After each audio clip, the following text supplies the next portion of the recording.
Clown baby. Clown baby. Test, test, test. Sounds good.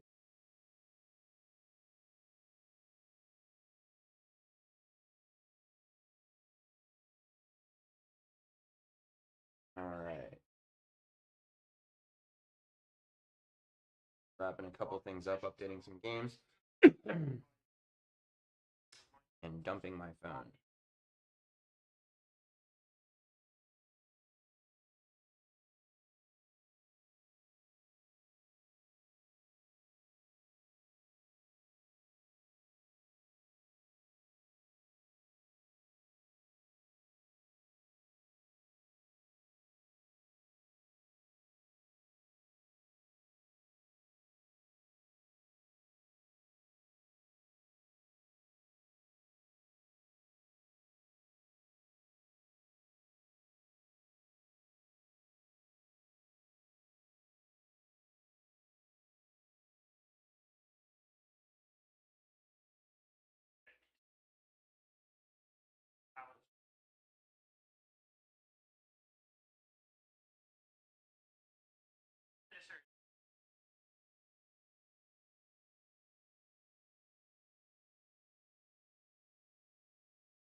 Connecting.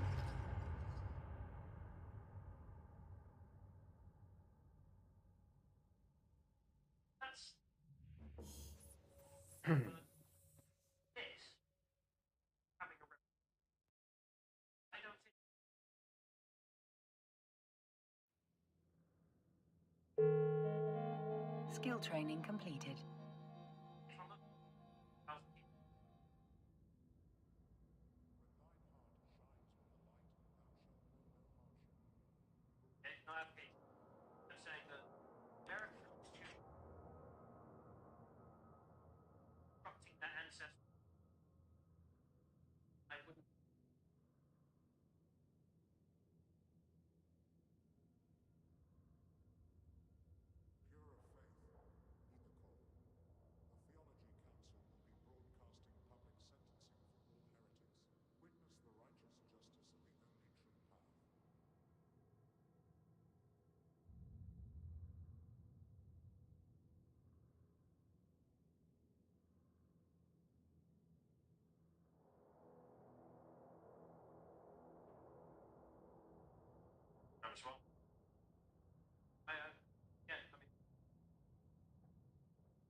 Always must we strive to show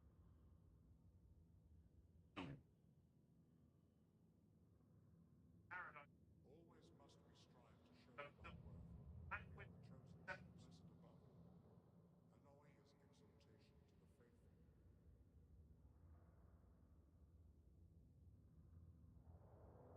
Empress rules Holder, as Holder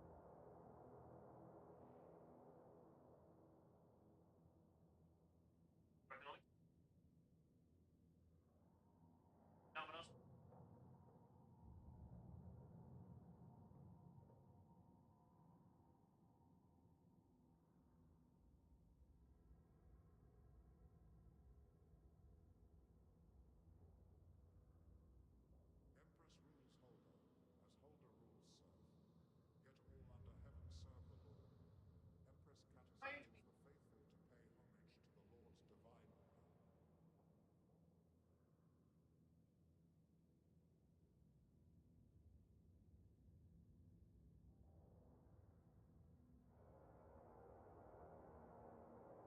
Be watchful.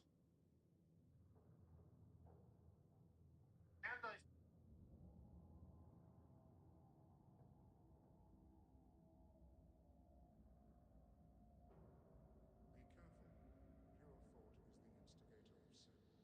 Be respectful. Uniform thought is the way of life. Book 1, The Code of Demeanor. There will be neither compassion nor mercy, nor peace, nor solace for those who bear witness to these signs and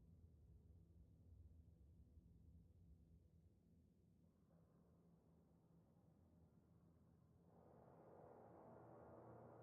Book of Reclaiming 2510. Harvested on far planets, our rapid freezing process seals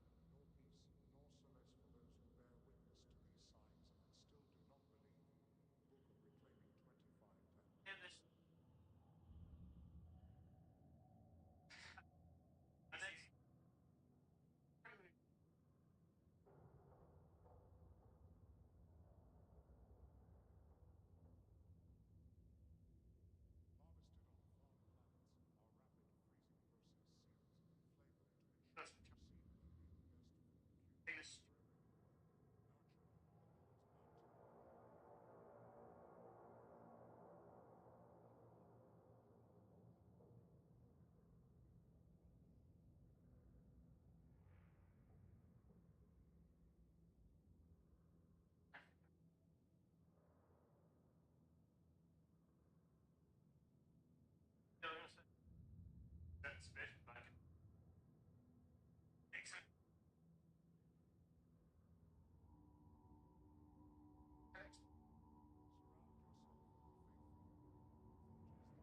food accumulated for everyone. Nurture the Lord's bounty. Surround yourself with the faithful. Thought is the instigator of sin.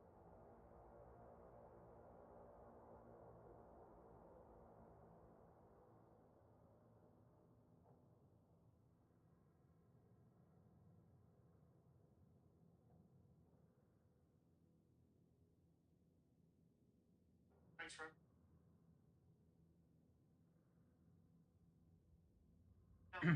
shows the way.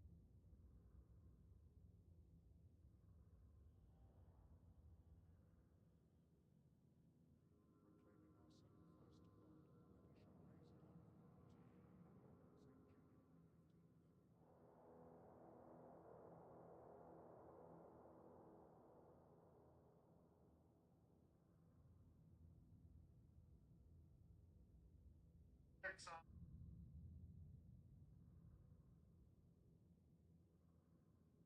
Proclaiming our sacrifice to God, that he should raise it up in our temple. St. Julian, 1530. Thine actions are in thine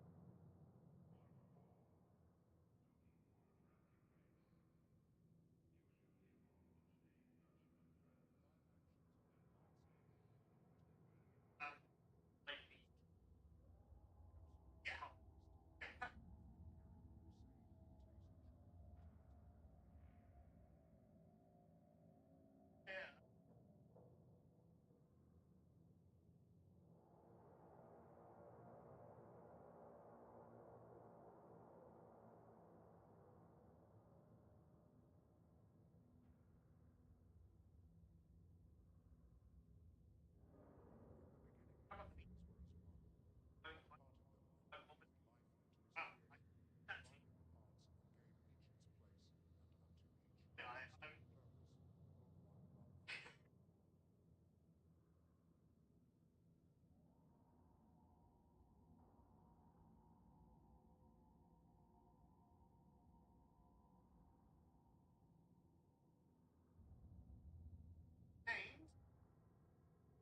Judge the unworthy, redeem the pure, two generations do dwell. Join a fleet for the glory of Amara.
Surround yourself with the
faithful. Thought is the instigator of sin.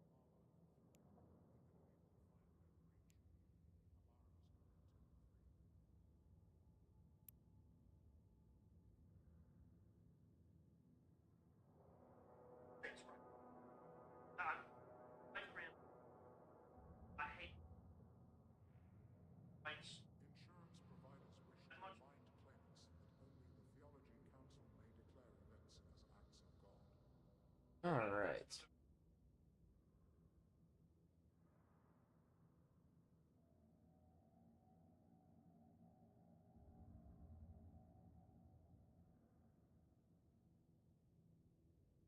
The Lord sent forth the chosen to bring forth the light of faith.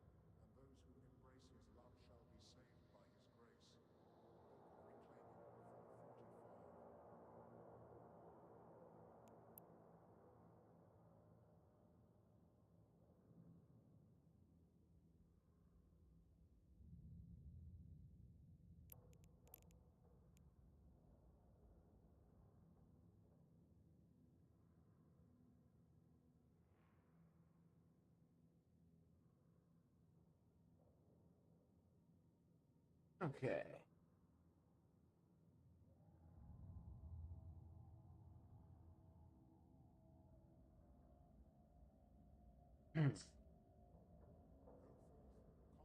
Sorry for those slight delays, everyone.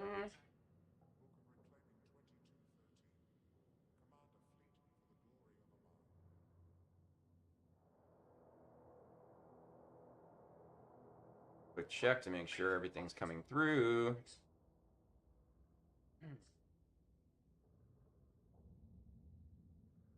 Delays, everyone. Testing, testing with the echo, echo.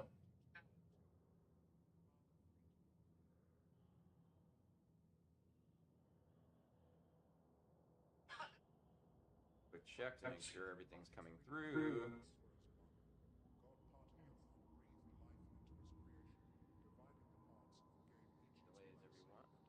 There we go. We are good to go. I can see that everything is going very well. Again, sorry for that slight delay. I had some issues with some software. I just had to do a lot of updates. Windows for the not really. Fuck Bill Gates. Alright, so I had made a post on my YouTube about changing some things about how I did all of this, and some of those changes just involve my short videos, Diary of a Fraud, playlist. I'm going to try to nail down a specific amount of time per video, like maybe like 10 minutes or something, and then I'm going to effectively divide the video into sections. Like there'll be, a free-for-all where I just start arbitrarily ranting about whatever's on my mind, and then of course there'll be status updates separate from that. So kind of like facts and opinions being like having their own little section.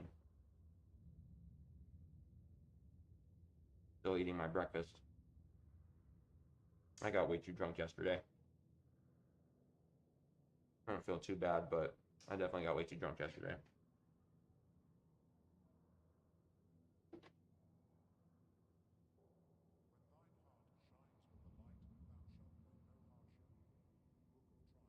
So I'm probably gonna make a short video about this. Maybe today, maybe not. I don't know. I'm gonna start releasing content Sundays. So whatever I don't do today, you can expect it to be released Sunday. And I think for just sporadic video uploads, like if I'm just like wanting to rant or speak my mind on a given day, I just need to basically gripe and shout from the top of the mountain, as it were, which is effectively what the internet is about these days, better or worse. I'm probably going to have like a shorter video for those, like a 3 or 4 minute, just fuck my life type moment.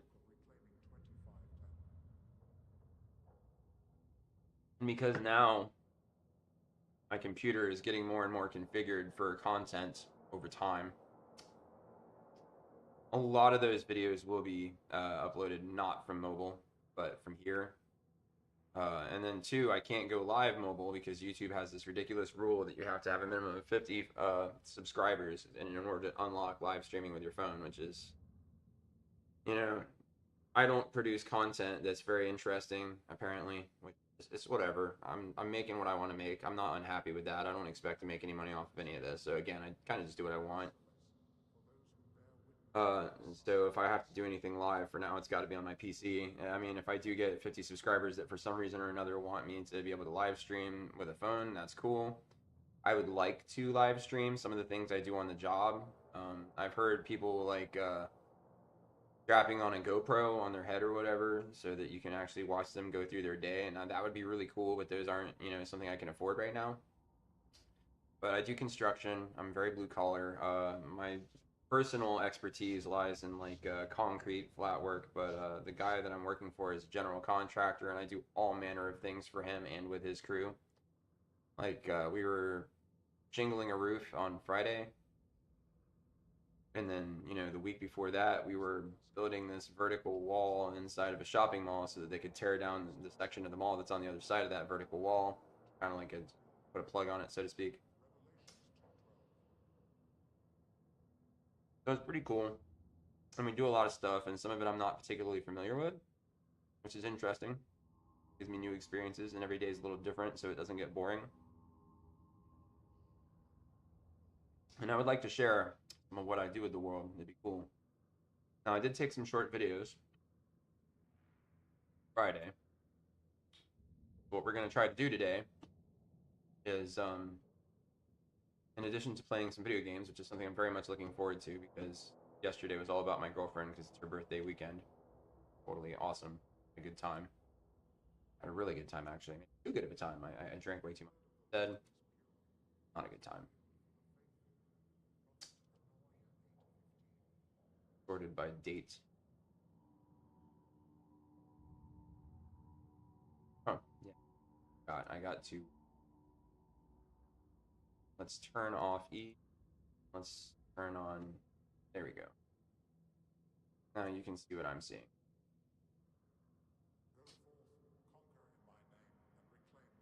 Yeah, so I just took a couple of videos from work. I just wanted to share these out, kind of see what happens on your roof.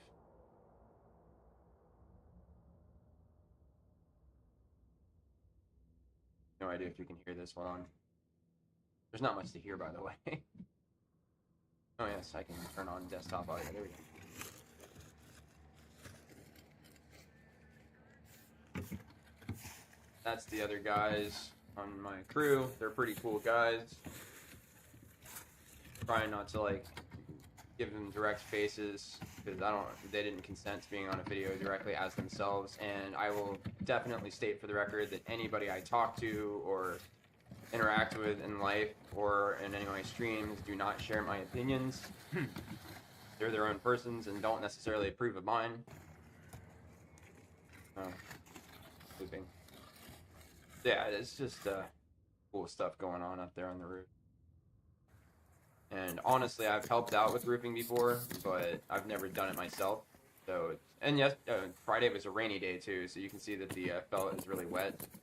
That sucked because we'd get going, and then all of a sudden we'd have to like climb back down and wait out the rain again. It was not fun. But this is like a standard sized house or so it's not like huge or anything. But like, we actually got a lot done around the rain. Pretty cool.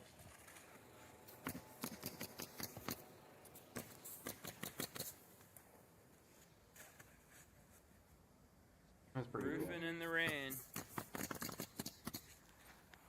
Roofing in the rain. Yeah, my phone camera is actually really badass. If anybody tells you need an apple, and you can tell them that they shove an apple up their ass. The intermittent rain has not made this easy. I don't know why it did that. It was supposed to flip over and show it as a port. As a. Better that we work today than Can have. I rotate video? We're getting it done.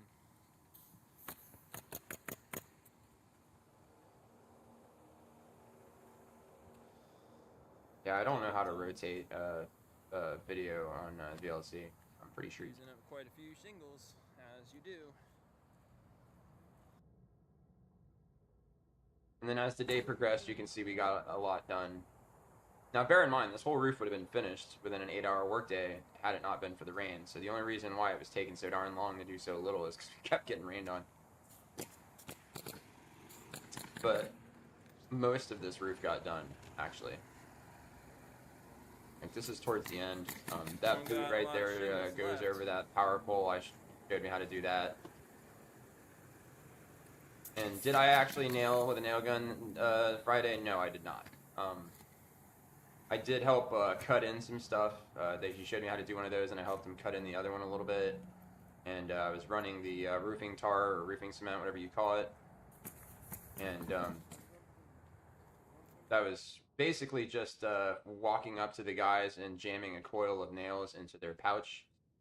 Basically, just pull the pouch out, drop the coil nail in, and then running shingles for them so that they did not have to stop until it was, they wanted to take a break or for whatever reason. And a lot actually gets done on a roof when you have somebody doing that. It's not exactly a glorious job. It's not like, oh my God, like without me, they couldn't have done the roof. They could have did a lot of that if I wasn't there at all. And because I don't have experience on the nail gun, I would have just slowed them down if they would have handed me one. And there'll be a time and a place for that. Like, let's say we're patching a roof or something. That'd probably be a good time for me to use the nail gun myself and try it. But I did a lot of the menial stuff, like getting down on the ground and cleaning up around the house, picking up, running the magnet to pick up all the nails that might have fallen over, cleaning up the scrap felt, throwing things into the trailer, running shingles, picking up a bag of shingles, bringing it over to where they need it, and like opening it up for them. Basically, just keeping them working. So, I mean, I was useful for sure, but I'm not like the tradesman on that job. I'm just a helper. And the fact that, the guy I'm working for treats me reasonably respectfully, considering I don't know a lot of these things and I'm sometimes just dead weight on the team. I mean, I feel pretty privileged, and if nothing else, for just the gaining of experience, it's been pretty badass. So I'm liking working for this guy. Now, this guy, I've known him my whole life. Like, when I was a child, we knew him through the church. As a matter of fact, he was a pastor of a church. He was our pastor. And then as time went on, we had a more professional relationship with him, since he became a contractor or whatever, and then dad being a subcontractor would work for him and stuff. So I knew him from that. And then I'm here over here in Sanford looking for a job, and everybody and their brothers say they're hiring, but nobody's trying to call me back. It's very frustrating. Like 2 months, 3 months sometimes before some people will call me back. Hey, you still want that job? I'm like, no. You're gonna make me wait 2 months for $14 an hour? No, no. So to preface this was what I did yesterday with my girlfriend for her birthday outing. She's doing more stuff today on her own with her, well, not on her own, but with her lady friend. We went to the Scottish Highland Festival over in Winter Park, very close by to where I live. I've been to one of these a long time ago when I was a child at Stone Mountain, Georgia. It was really cool. So seeing it again was kind of fun. And this is high school drum and bagpipe people, or just general school band people doing cool stuff. And then there's some guys that are important for whatever reason. I don't know. A lot of this, like, there's a lot of ceremony involved, and I don't know, like, how much of this is just fluff and stuff, or how much of it's important. After spitting in the tube for Ancestry.com, I do realize that I'm profoundly white. I'll tell you that right now. But I apparently got a lot of English, well, just, a lot of UK in me, like a lot of Ireland, Scotland, and England's up in my bloodline through my mom's side. It was said that my father's mother was 100% Sicilian, so I got some Italian stuff going on there. But it was really cool. And I didn't take a whole lot of videos, to be honest. To Ontario and beyond, to help build the provinces of the great nation of Canada. Fuck Canada. Alison Marsh sings, "Oh, Canada." And of course, I stopped recording because nobody cares about Canada. Honestly, we should just go up there and annex those assholes and just make them a territory of the U.S. Fuck Canada. See, I don't know why it did that. It should flop horizontal because my phone was recording this horizontally. I don't know. I'm sorry about that. I don't know how to fix this. I don't know how to fix this.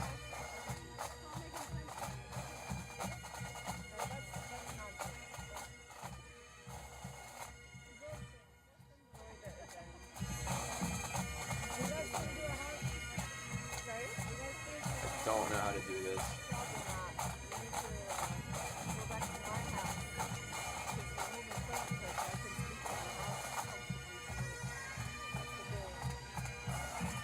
Here we go.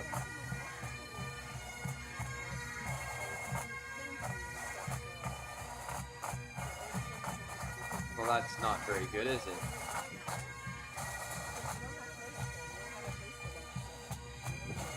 Oh. No. I don't know. I'm sorry. I really am. I don't know how to do this very well. I'm learning.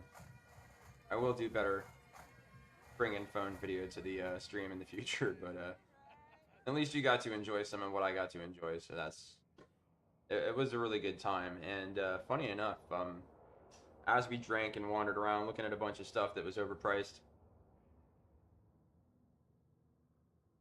I went in and was just looking at, how they always have those phony little goofy swords and like whatnot, fancy gaudy things that are impractical or whatever. I was just looking at some swords. I used to have cheesy shit like that when I was a kid. Wall hangers, that of course, as you do, you would take out in the yard and summarily destroy by trying to actually use it. And a guy was like, "Hey, you want to try it on?" I'm like, "What?" Like, "Yes, we have a space for you to try it on and try it out." And I'm like, "Okay."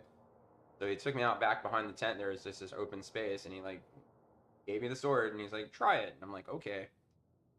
So like, I unsheathed the sword and swung it around. I have a little bit of a real rudimentary training with swords. Nothing fancy. I'm not some kind of black belt or nothing, but I do know something about what swords are supposed to do. Um, you know, maybe a little more than the average LARPer or cosplayer would, I suppose. But that's a pretty low bar. So, anyways, at some point, my girlfriend, wondering where I went, saw us out back, came out, and was watching me, and apparently recorded me too. And I do not have a video. He hadn't sent me the video at this time, so I can't share it with you right now. But she was so impressed. She's like, swords? I'm like, a little bit. It was a hobby. She's like, oh, well, I really like it on you. I was like, oh, yeah? She's like, yeah, you want my Amex? I'm like, really? Like, yes, really. I'm like, oh. So after trying out a few, I ended up with this one. When thine actions are in light's name, And now I have a sword. book of trials So let's see. I don't know how to blow up my camera, so this is going to be kind of sloppy, so forgive me on that. And that is not good at all. That's terrible. Here, let's try something else. I'm still learning how to do all this, so you have to understand I'm not particularly awesome. All right.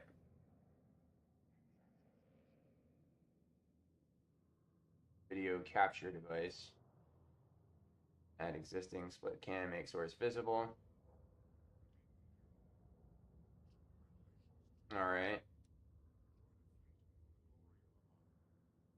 That one not visible. And let me see if I can beef up the resolution.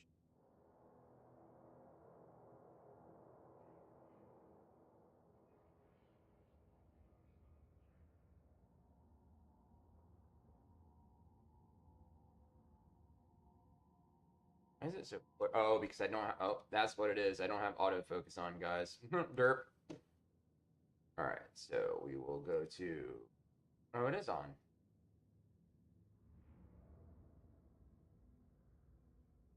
Why am I so fuzzy?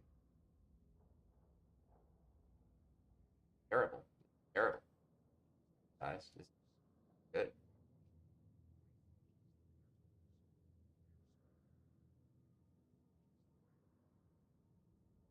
There we go. That's actually a lot better. Oh, what did it?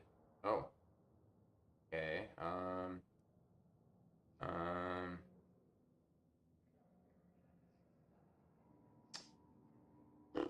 What do I do?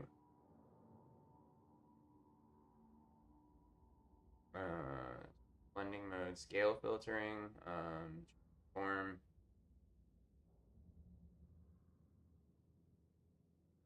Bit to screen. No, that's very fun.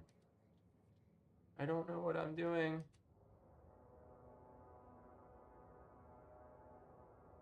All right, let's get rid of that. I've never done this. All right, so what we're gonna do is we're going to that's yes.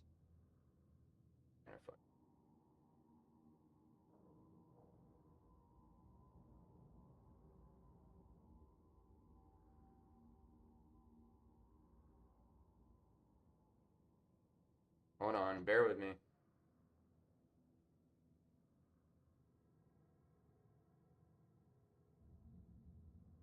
All right, let's try this another way.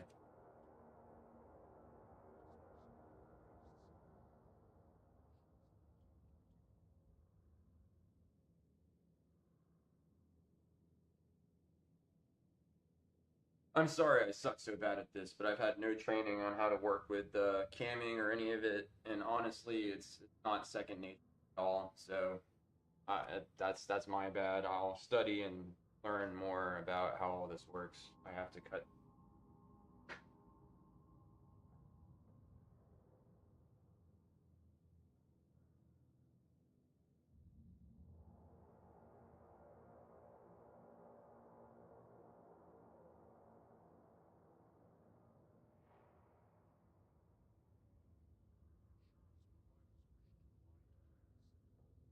Right. So, I was showing you my sword, my sword, because you gotta have a sword. This guy told to me uh, that it is combat ready. That with a grain of salt, but got pretty good balance to it. I will tell you that. I know a little something about medieval swords. Again, it was a hobby as a kid. I could never afford anything real, but as far as real goes, this is what you would use to fight with in a sparring match. So let's say that you're doing a medieval reenactment and you actually want to cross swords with somebody, you'd need something like this. It's not actually sharp, not pointed, as you can see, kind of dull, but it is full tang and quite solid, and it will allow you to abuse it out of it. Um, Words like these, you can do two-handed. I prefer to do two-handed because honestly, I'm a little weak in the arm for the weight of this thing. I mean, it's not like it weighs a million pounds, but it's got to be like 7 pounds. I would not how it feels. They do these medallions in the back, and this is solid metal right here. The point of it is to basically counterbalance against the blade, so all the weight is not all down here. You know, so it's just like all the weight was in the blade and none in the hand. It was kind of uncomfortable. And yes, if you fight with these and those types of fake fights, well, they're fake fights because you're not actually trying to kill the person. They are fights. It's like, in MMA, they're not trying to kill each other, but they are trying to, like, beat the shit out of each other until somebody gives up or gets knocked out. So you would typically wear armor, a helmet, and body armor. You might use modern sparring armor, or you might use medieval type armor. Modern sparring armor is more comfortable and usually lighter and still offers enough protection. So if you get slapped with this thing real good, it's not going to be as bad. But if you wanted to, you'd most definitely put an edge on this thing, pointy, uh, go around fighting with it for real, I guess. I don't think you would honestly take one of these into like combat, like in the military, because it's kind of awkward, long. Although I've seen and I know for a fact that the shorter Roman gladius, like it's about as broad as this, and it's got a nice like strong point on it. It is a valid bladed weapon for in a military doing actual kill people combat. It's a lot shorter, so it's a lot less unwieldy. Because this thing on your hip or on your back, it's obviously long and it's takes some of your agility away. You know, hauling this thing around. But it's definitely something you would want against somebody else who had a bladed weapon. You got the reach to reach out and touch them. You know, the tactical tomahawk is very popular in special forces, and that's kind of like a Viking thing. They're pretty good, and again, it's a bladed weapon, and hatchets of different sizes have been excellent tool in combat for a long freaking time. Basically, as long as there's been people to make weapons, axes and hatchets have been popular even before metal. Like even before the Iron Age, back in the Stone Age, they loved axes and hatchets because got all the weight in the head, and it's a cutting implement. That hefts, you really dig in when you swing on somebody or something. If you're hunting, defending yourself against a large cat per se.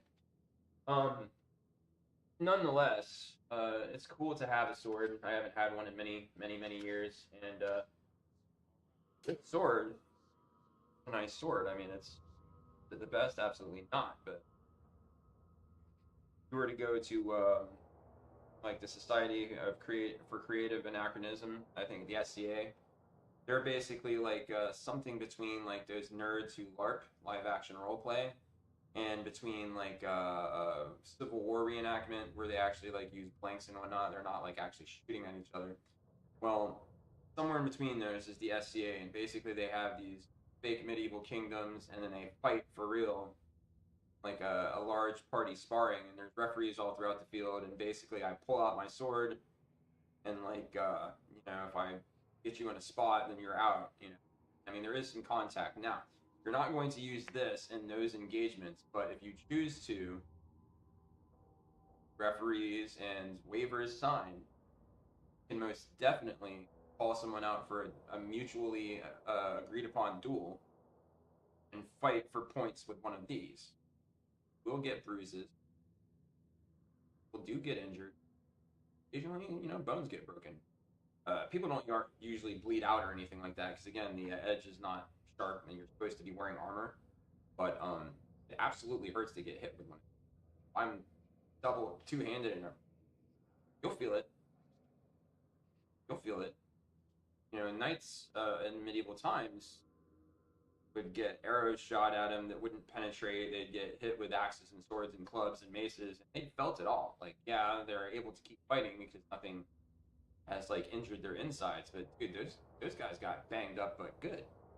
Like, and the average knight basically walk around with like the type of bruising that would leave a lot of us bedridden. Keep fighting and just kind of shrug it off. Because there was a lot of training to be a knight. Started off as a page, became a squire, and then eventually a knight. Kind of like becoming an apprentice before you become a master in a union or a guild, is the more constructive form of union back in the day. All right, I'm going to switch back to my previous setup. So we're going to go split cam.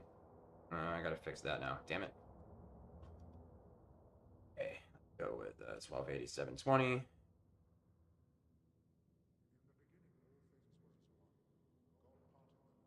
Hey, and we're back.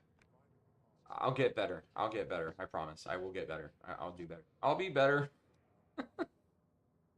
But seriously, so it was a fun time. And my girlfriend and I, we had drinks, we had mirth. We bought some sort of shortbread. It was kind of like flattened biscuits without the fluff. Good.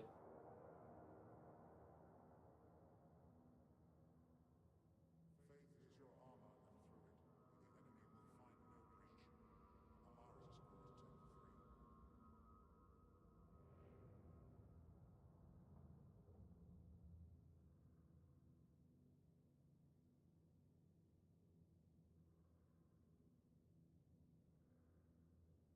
Term 3. Currently waiting to hear back from my sister. She's supposed to stop by today. I don't know when that'll be.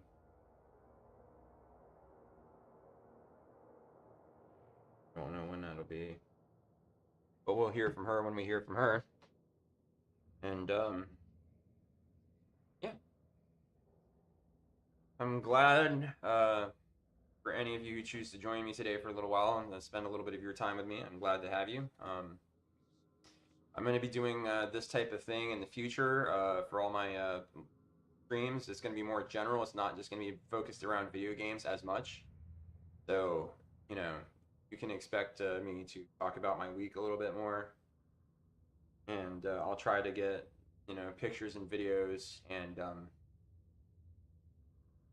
share those because this is, my slice of life channel. Slice of my life. I don't know. And yeah. And I don't know. I've played around with the idea of also doing like a separate sort of thing. I don't know what platform to do it on, if it's going to be here on YouTube or where it belongs, but I want to sit and read to people. Like read to the camera, read to the microphone. I need a better microphone first, I think. I don't know how good I sound on the other side of this. I mean, I've watched my own stream a little bit on my phone just to check, see if you're actually seeing what I see and all that on the stream, but I really would like to have a better microphone because the microphone I'm using right now is the one built into my web camera. Not terrible, but I could do a lot better. there's a guy, Andrew Wilson. His channel name is The Crucible here on YouTube, and he's a debater, but that's neither here nor there. His content is irrelevant. His rig, he uses a great microphone, and his sound mix sounds really good. And when you're watching him on his own channel, the sound quality of him talking is great. I mean, yeah, he's got that great tonality in his voice, and he talks at a good pace. He doesn't talk too fast. He doesn't talk too slow. Um, so he's good at talking, and talking itself is something of a skill for being online. Me having a conversation with my friend might not sound the same as me presenting myself to the world through the internet. Obviously, I have to speak a little more slowly. I do deepen my voice a little bit, somewhat, but most of the depth in my voice right now is because I'm still kind of hungover. My throat's kind of raw from ralphing in the shower last night, so that's not intentional, but it is pleasant to my own ears. Sounds a lot more manly, doesn't it?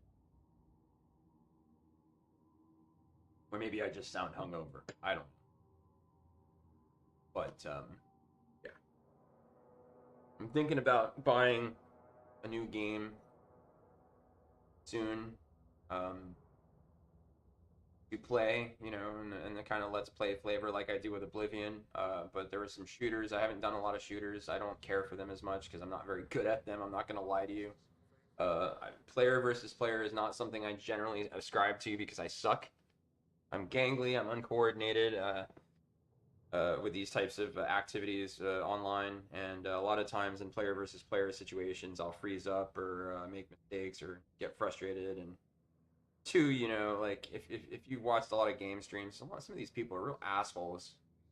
They're not very gracious winners, and they're even more hostile when they lose. So like, you're not gonna have a good time. I understand being competitive and trash talking and barracks talk and sports field talk and all that, and that's all good fun, but something just nasty about people online. You know what I mean? I shit post and troll all the time on Facebook and other places, but I try not to go that far into just being an absolute all-out prick. I try to be a little classy about it, a little smarmy, yeah. But somebody's had enough and they start getting flustered, I usually back off. And like you'll hear horror stories of like situations where people are getting so-called bullied online, and person doing the bullying will tell them that they need to unalive themselves. And stupid how YouTube makes you censor yourself to take their lives, and that's just going too far. I'm not going to bully somebody into wanting to be done with this life. That's inappropriate. Anybody that acts that way should really get a reality check of some kind. But I'm an asshole too. We're all assholes. The internet is what you do, what one does. If you're online, you're an asshole. That's okay. You just don't take it too far. But anyways, I want to get a good microphone. I'm gonna be purchasing some new video games to play through, probably before the end of the month, depending. My side view mirror in my car just got knocked clean off by a trash can, so I gotta get a replacement. And if I buy the one from Toyota OEM brand new, it's like $700. It's full of electronics that it's stupid, but I have a solution for it. I was supposed to order one Friday. I didn't, but my girlfriend's gonna have me use her card, and I'll just pay her back or whatever. She's a nice lady, and I'll have to at some point slap that back onto my car. Hell of a thing. So I gotta pay her for that. I also gotta kind of like pay her for the sword. So I have a few irons in the fire financially. So I'm not gonna get too hot and frothy with the spending, but the very next thing I buy for streaming purposes will be a better microphone. I'm gonna get one on the arm so that I can kind of position it. It's where like as I'm sitting here, it's like not taking up real estate on my desk because I have a very small desk. It's like 4 feet long by like 2.5 feet deep, and I have my monitor on an arm so I can move it around, up, down, all around. It's not, you can't move it all around, but you get the idea. So I have my monitor on an arm because when I had it on the desk, it took up too much space. But even now, it's a little cramped. So I don't want to have a microphone. I have literally just enough room, really, with my current rig to have my keyboard, my mouse, and even that even that feels like cramped. I might get a bigger desk at one point or another. It's not something I care about right now. But the very next thing I'll be buying for my streaming rig is a microphone on an arm so that I can. I'm wondering if you can actually mount those on your chair. Put the arm on your chair somewhere, so as I'm moving around, the microphone's moving around with me, staying at the same distance from my mouth. I want to get one of those condenser mics like you see like on the radio station studio, like, hey, I'm the DJ. I have my fancy condenser mic. I want one of those. They sound really good, and if you get the mixing software or the inline mixer with the actual dials, you can really make it sound great. Bring out the best parts of my voice and maybe get rid of some of the bitch sometimes here, whining, when I'm talking sometimes. So that'll be happening, and then once I do have a better microphone, I'll probably get a couple of new games. Nothing super expensive, no AAA titles. I don't do a whole lot of that. I do have a computer now that can play them. I don't I don't give a shit about AAA titles for the most part. I like a little more obscure stuff like Satisfactory, if you've ever heard of this. So imagine Factorio, but like you're in the first person running around on this planet setting all this up. That I haven't played it in like eternity, but it's really fun. And then they have another one called Dyson Sphere Program, which is kind of like you turn the world into a factory by extracting stuff and nodes and processing it and all that. But then you can leave that planet and go to another planet in the solar system. Same thing there. And then you can even leave your solar system and go to another star system. So like it's really neat. And the whole objective of the game is basically to like build more and more advanced tiers of product until you can surround a star with a Dyson sphere, if you've ever heard of those. There's a really cool Star Trek episode about it, actually. It's called Relics. Star Trek: The Next Generation, Relics. It has James Doohan as a guest star, and that was the dude that played Scotty in the original Star Trek series. He's an old man, obviously, by this point, and I think, if I'm not mistaken, he died shortly after that too. Um, Passed away of old age. Also, DeForest Kelly, on a total off tangent, was a guest in one of the Star Trek: The Next Generation episodes as well. Bones, the Dr. McCoy Bones. Yeah, so like it was really cool that they were on that show, but that would probably be one of the better ways to understand what a Dyson sphere is. They also did an episode about it on the Orville, which was Seth MacFarlane's take on Star Trek: The Next Generation and kind of the spiritual successor to that show, because Star Trek went off the rails and got real retarded. And a lot of people say Star Trek Picard's not that bad, but I disagree. I believe that the whole reason they brought that show into existence was to effectively just kill all the cast members from all the original series, so that they could replace them with a bunch of pejoratives that have no talent and aren't very interesting vis-a-vis Star Trek Discovery. Like they really tried to like that show was shit. They tried to save it by making up some convoluted bullshit, and it did not work. And honestly, like the chick that plays like the protagonist in that show is very wooden. I'm thinking I've seen her in a few other things as an actress, and she performed a lot better. So like I don't know what the fuck her problem is, or if that's just how they scripted her to act. But like her character is shit, not interesting, kind of just emotionless and wooden. Like I don't know what the fuck that is. I'm pretty sure the chick that plays that character can act a lot better than that. So I don't know why the fuck they're dumbing it down like that. I mean, I don't know. I can't help but think I've seen her in something else. It wasn't bad. So like I don't know what the fuck's going on there. And they have that whole fucking stupid thing about the gay fucking crew member, and they just fucking, oh my god, my gayness. It's in every episode how gay I am. I'm like, congratulations, bro. Go kiss your boyfriend. Nobody cares. Such a stupid diversion, dude. I mean, there have been references to homosexuality and alternative lifestyles throughout Star Trek. Like a little bit in the Next Generation, there was like some gender bending shit in one episode with the Trill, because the host body that they inhabit is either a man or a woman, but perhaps the organism, the parasitic organism that symbiotically lives inside them, they call them symbiotes, I think. You know, that might have another identity. Like, well, actually, I started life first in a lot of men. I was always transplanted to men. Now I'm in a woman. What are you gonna do? You know, and that hurts relationships. They did this again in Star Trek Deep Space Nine, where Dax, the hot one, Perry Farrell, I believe is the actress's name, kisses another chick because they were actually husband and wife at one point when the Dax symbiote was in a male's body. And then the Dax symbiote went over to a female after that male died, and the Dax symbiote has the memories of having this wife, and you're not supposed to shack up with previous partners in culture because it convolutes things and get weird. There's a little bit of saliva in that kiss too. Anyway, talking about Star Trek again. Oh, because it's a place you can go to learn about Dyson Sphere. It doesn't matter. Dyson Sphere program is a cool game. You should check it out and give some support to the developers on Steam. It's getting more and more fleshed out. It's still in early access, but I mean, it was playable for over a year and a half, 2 years now. Like really playable. Like there's an end goal of the Dyson Sphere.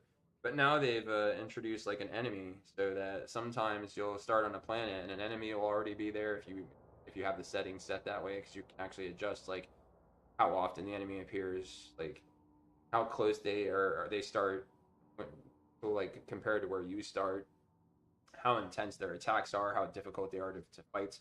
And so now you have gun turrets and shit like that makes it more interesting, so that while you're going through all the trouble to unlock all this technology, and it takes ages, getting all these materials, which also takes ages to make these Dyson spheres, you actually have something to do, which is fight these assholes. And a little challenge, gives you a little challenge, something to work on. Pretty cool game. I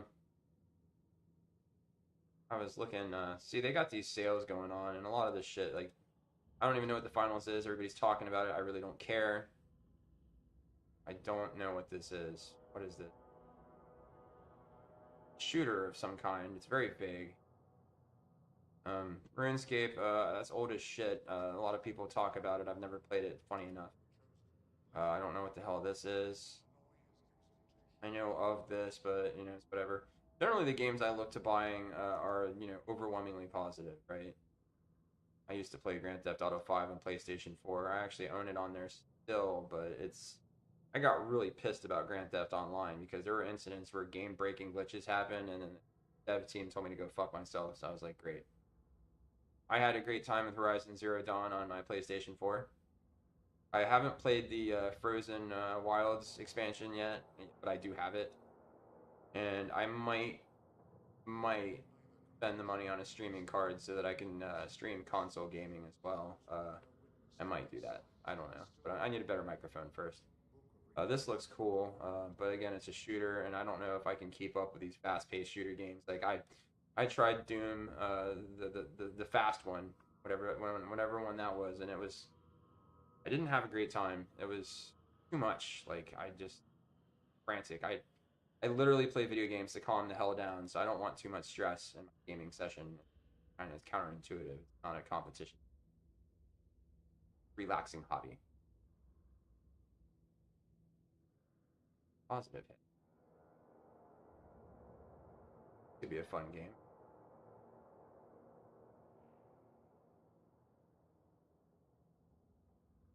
I like overwhelmingly positive. That's a good sign. I mean, a lot of different gamers of a lot of different persuasions.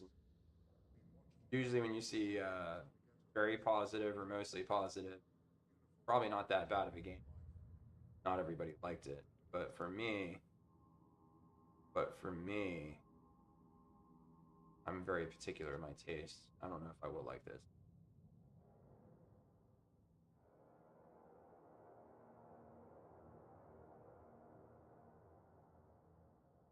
I might play it through. I don't know.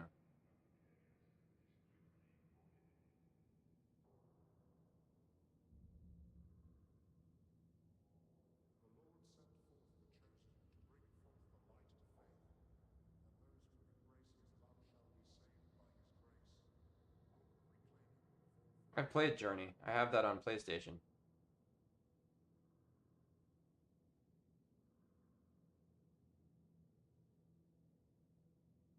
It was an okay game.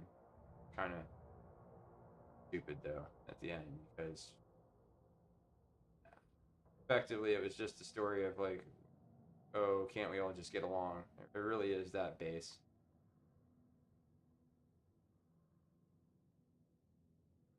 Literally is that base. Not very profound. We're just wandering across the ruins of the planet only to find out that once upon a time things were different, but everybody fucked it up because, can't we all just get along? Um, yeah. I don't know. This looks okay.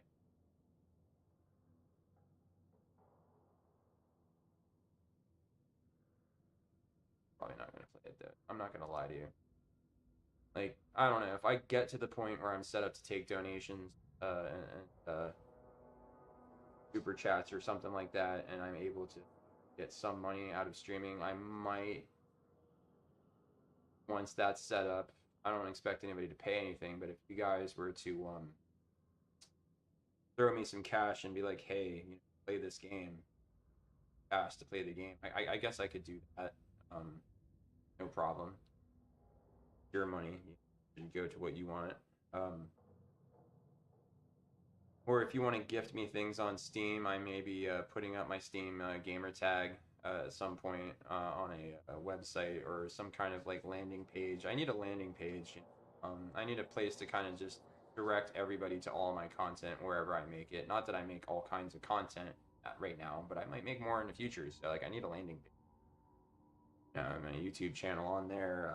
I have a Substack that I don't really use. I have plans to write some fiction, and I'm kind of hoping that I can sell short stories on Substack for some money to expand my streaming.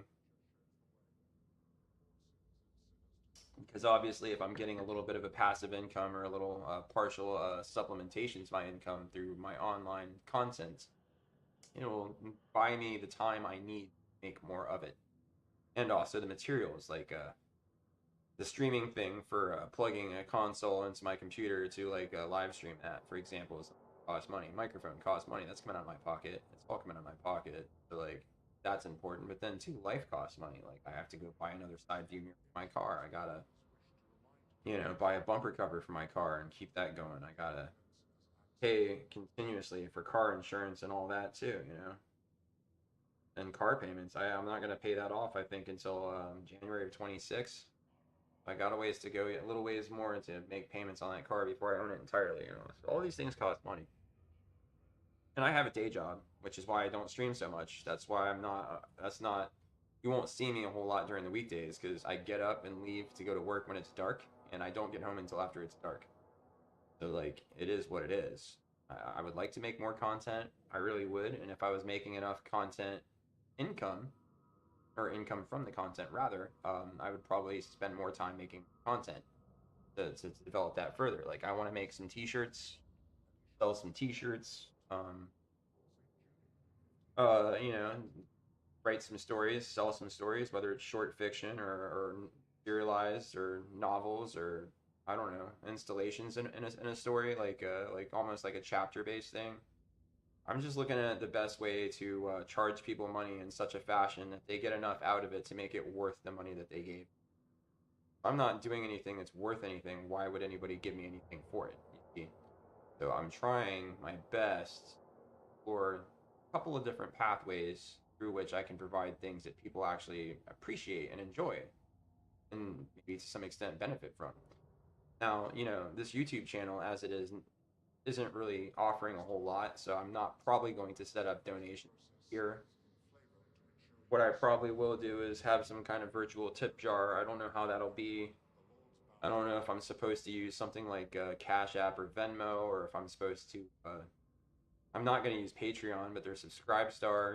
Like there's other things, but I don't know that I would want people to pay me on a monthly basis. That makes absolutely no sense because then number one, they're going to get inconsistent content for me because the onus upon me for taking your monthly subscription is to provide monthly content, and I just don't think I have the resources time wise more than anything to do that right now because I don't live alone. I have a roommate that I have to somewhat respect. I can't just making all kinds of noise out here all the time at any hour of the day or night.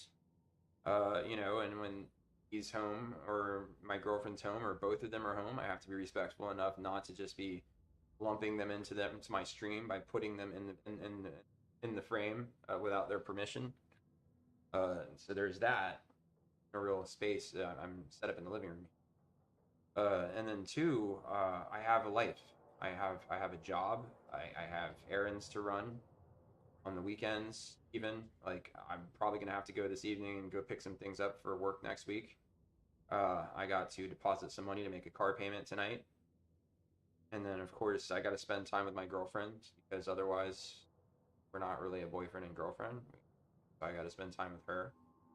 Um, so I do have a life of sorts. It's not a deep and profound life. It's not fulfilling as I had hoped it would be at this age in my life, but it's better than nothing. A lot of people are single and shit, and that's gotta suck. My roomie's single. He's looking for somebody cool to like spend some time with. I don't know where to point it. Hard to meet people that won't fucking set you on edge and just piss you off. We've all kind of progressively lost our mind the last, I think. I've always been losing my mind. I was going crazy before it was cool.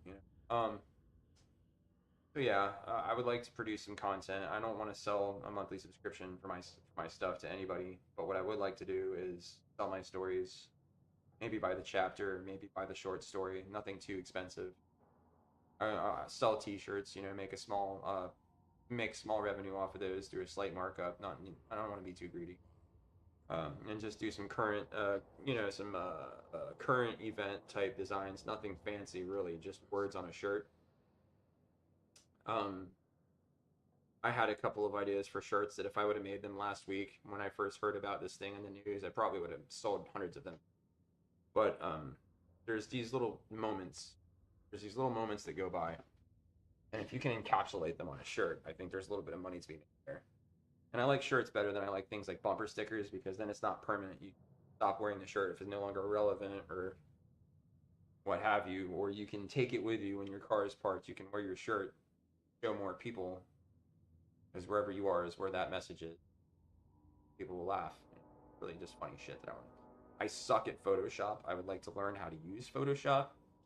It may come to pass that a couple of nights a week I might sit down and do some Photoshop tutorials from YouTube or something and just try to learn the program a little better so that I can create some designs and sell them. It'd be fun. It'd be fun. Because then, with Photoshop, you get more versatility than just words on a shirt. You can do some pictures too. Like, there's all kinds of things to make fun of society right now. So it's a great time to just be silly and have fun. And everybody needs to laugh a little bit. So I'm really thinking, coming up with a couple of t-shirt designs. A guy I work with also makes t-shirts as a hobby. He says it's not that bad. It's just once you have the design, you have to have somebody make it for you, or you have to make it yourself. And obviously, if you just buy the shirts as blanks and have the hardware at your house, you make more per shirt, but there's a little bit of a startup cost because then you have to buy the equipment to put the design on the shirt. Whereas if you use these online t-shirt companies like Teespring or whatever it's called, like they'll make your design on demand for a customer and send it out, and like you don't have to have any of the hardware to do this. You just don't make as much per shirt unless you sell them for a markup. I don't want to sell you something for $35 that I can sell you for 25. If I'm getting anything out of the bargain, that's something at least. If I'm getting like $3 per shirt in my pocket, I mean, is it really so bad? Let's say I sell 1,000 shirts. That's like $3,000. That's a lot of money. So I don't know. I'm not greedy. I want to get paid though, but I just don't want to be an asshole. I'm not one of those types of people. I've heard of people talk about stupid shit like drop shipping, but there's only a matter of time before that whole thing it's a bubble. It'll burst. Too many people are doing it. It becomes meaningless. I don't know if I'm going to be using like sponsors or affiliate links because number one, nobody watches my channel, and number two, there's usually strictures upon your content depending on who's sponsoring you. Like, there's words you can't use, like retard, if a certain people sponsor you. So then your sponsor's vetting you before they even give you an offer, and then you're vetting them before you accept their offer because once you're locked in with them, if you say something, then they drop you, and then money you thought you were going to make on now. So you'll probably never see me with a Raid Shadow Legends plug in my in my content. I mean, I do play Raid Shadow Legends. Actually, kind of fun. I kind of treat it like a waifu collector. Collect my waifus, and that part of it's kind of neat. It's a little grindy game you can play before bed to kind of wind down if the mood takes you. And then it's also something I like. I'll do all my daily shit a lot of the times in the morning because like I'll fall asleep before I can complete all my daily quests to get all your bonuses or whatever. And then so what I'll do is I'll just do all that before I leave in the morning, and then on my way to work, I'll just set my tablet to like use up all 30 of my auto battle tickets. So by the time I get halfway to work, I got whatever rewards coming from doing 30 auto battles, so that can be something to passively be happening while I'm on the road. Um, but yeah, you won't see a lot of sponsors on my channel. I don't. I mean, I don't. I'm not. Never say never, but I'm just not that interesting of a person as far as I can tell. That changes, then it changes, is what it is. What I'm really here to do first and foremost is spend time with my hobbies, share things that I enjoy with the world, share pain that I don't enjoy with the world, and just kind of commiserate with a lot of you out there that, just like me, have gone through some shit and just have to keep reminding yourself, tomorrow's another day. To keep going. Don't run out on life because things happen at random, and some of it's good and some of it's terrible, and pretty even blend of both. I mean, I'm a very unlucky man, but I only have to get lucky once when it comes to that lotto jackpot. You know what I'm saying? So that's just a little talk that I wanted to have with any viewers that do watch my stuff before we get into the gaming a little bit, so that you can kind of be on the same page with what to expect, what you actually are going to see going on with me on my channel. I had not done this before, had a plan. Now I kind of starting to have a plan, and I'm starting to get a little more structured. And I would like to start out each Sunday moving forward with just a recap on my week, and then move on into the gaming. And of course, I don't really get any chats, but anytime you guys want to message me, I try to keep my eye on the chat where possible. Like when I'm playing a game like Oblivion, I really can't. Um, I guess I could give myself a free view on my channel and just watch my own live stream on my phone so that I can see when you guys chat to me. I could do that. I mean, it's kind of cheap, but maybe YouTube will think, hey, maybe his content doesn't suck. There's one person watching. Well, I'm watching my own stuff. Kind of like liking your own comments on Facebook. It's kind of weak, but maybe that's what it takes. Maybe that's what it takes. So what we'll do is we'll actually do that. That's exactly what I'm going to do. I'm going to give myself one view, and I'm going to keep an eye on the chat through my phone at the same time. So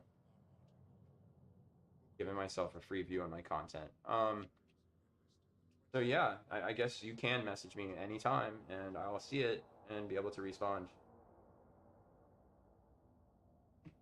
Or I might not see it immediately, but I'll respond as soon as I promise. I'm not going to ignore any of the few people that slide over to my corner of the internet, say hello, or ask a question, or make a comment, or call me an idiot, or say that I'm actually kind of cute, or my God, how am I this hideous? It's all good. I really don't care. Literally, the only thing that I would probably like kick somebody for is like saying something criminal. Like if you're not actively saying criminal things, I really don't give a shit. You're fine. You can say whatever you want. You can be an asshole. I'm fine with that. The internet goes to. So let's see. We got to switch over our streaming configuration, get rid of the desktop view, and add the Eve Online. And then we're good to go. Now we shall game. I have no idea when I'm getting rid of this beard, by the way. It'll be possibly sooner than later, but it's been kind of nice not having to shave. I mean, I shave my neck a little bit from time to time, but like, trim a little up here and just a little swoop right there. And then, I gotta trim the length of my mustache because it gets into my mouth. But it's been pretty nice not having to effectively shave for a prolonged period of time. It's been pretty good indeed.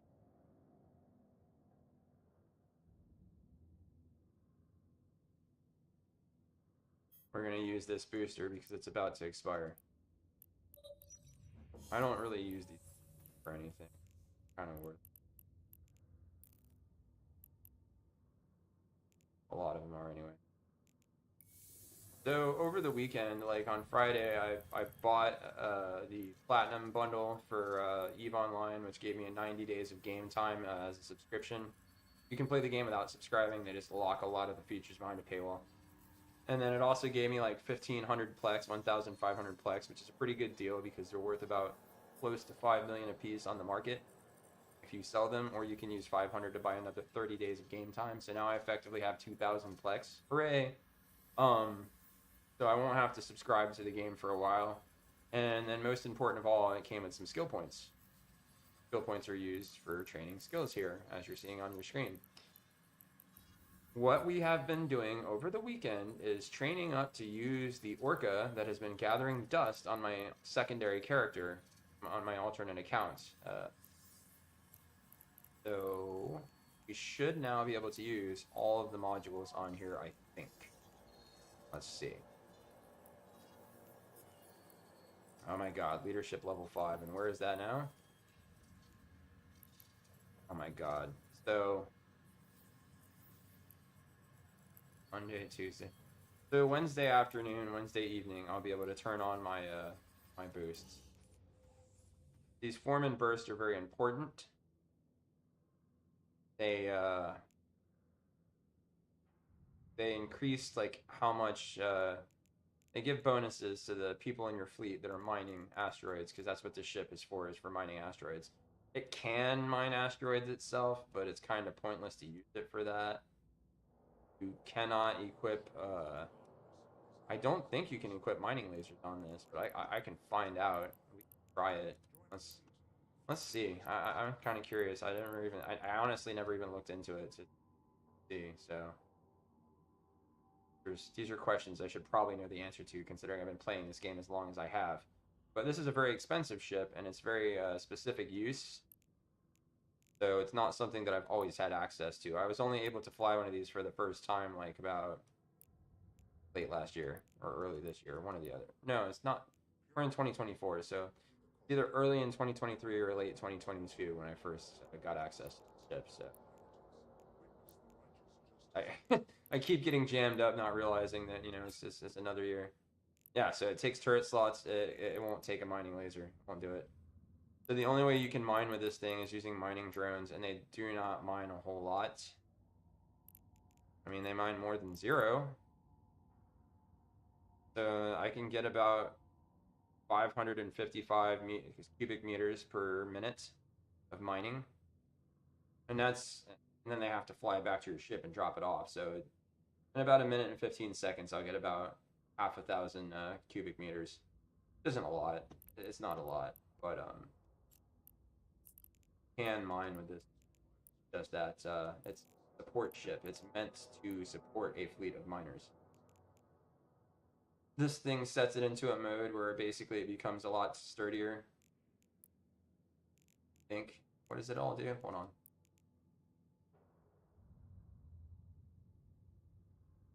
Incredible shield defenses, improved mining form and bursts, and significantly enhanced mining drone coordination. Deployed orcas also gain the ability to activate large compressor modules, this guy over here, and it enables compression of ice, gas, asteroid ore, moon ore, and mercoxite ore.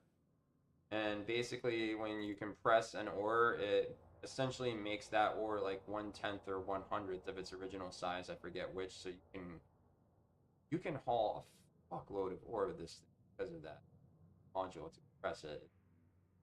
And see, the cool thing is if I'm in a fleet, right, and I have miners and their mining barges mining, they can use this module up to 83 kilometers away. So they can be within like 50 kilometers of me and effectively be compressing the ore on the fly. So they never actually have to empty it out of their ore hold until 110 or 100 times less often. and then they can bring that ore over to me, and I can hold it for them in a dedicated ore hold, and then they're able to have me hold all their ores so they can just keep mining. And I believe this thing can hold like one or more asteroid belts worth of ore, entire asteroid belts worth of ore inside of itself at one time. So like if you get like you really need about 3 to 10 mining barges in your fleet to make it worth cost of having the Orca on the field, because as you can see, it's 2.3 billion for this rig, for the ship and for all the modules on it. And I'm not using super expensive modules for the most part, so it becomes kind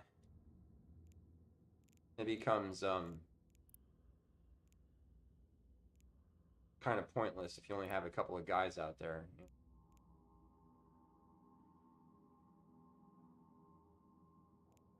What all does it does? Drone damage and hit points bonus. Drone velocity bonus. Drone or mining yield bonus. Oh, okay. I didn't know that. That's actually kind of mining foreman burst strength bonus, 10% bonus to whatever these do.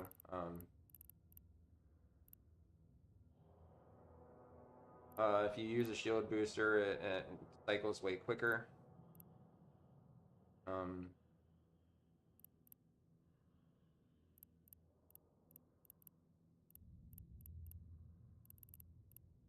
Uses stuff, but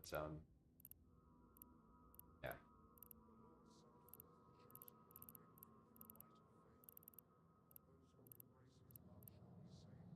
does give you pretty good.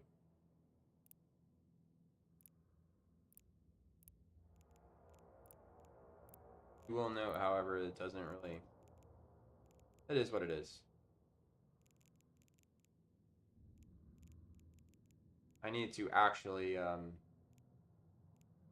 change this fitting a good deal, because I should have close to 500,000 hit points.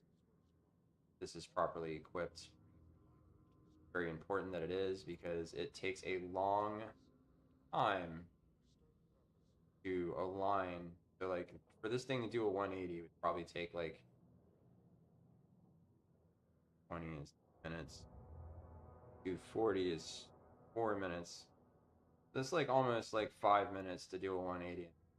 Not very fast at all, which is a problem, because a bunch of guys warp into the system and want to blow you up. You're not gonna have you're gonna have a bad time.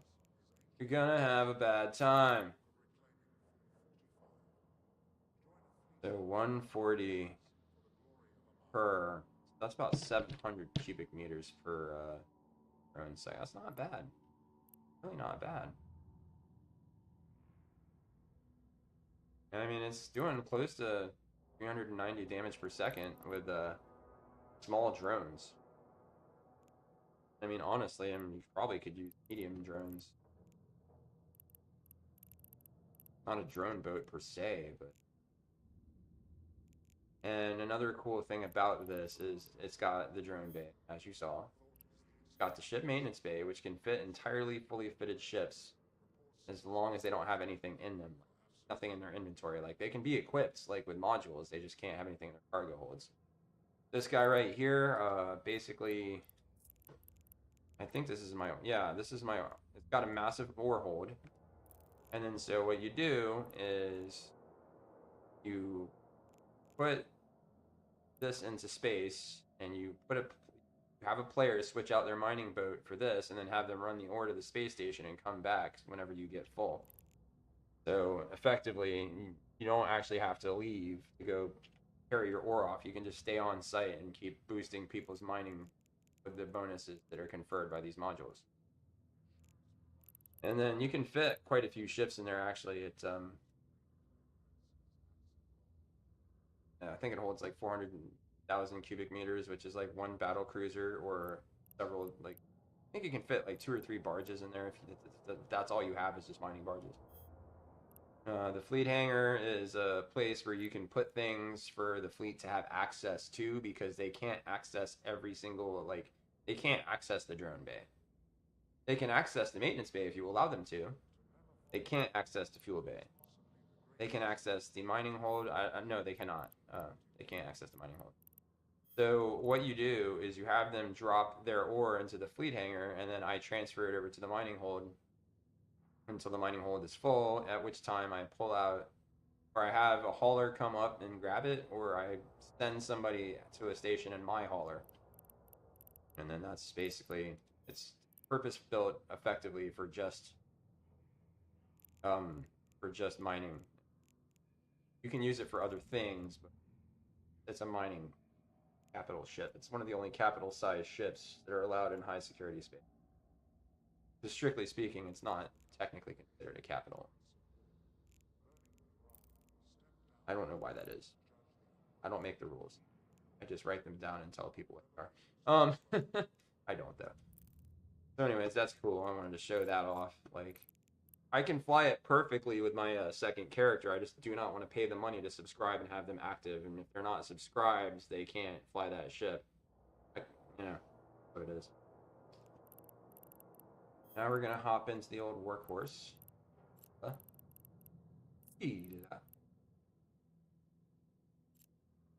gonna check to make sure we have what we need to work. We have. Oh shit! I gotta check my hypernets, see if I won anything. I've won exactly twice, and once was a scam. I'm not a very fortunate man.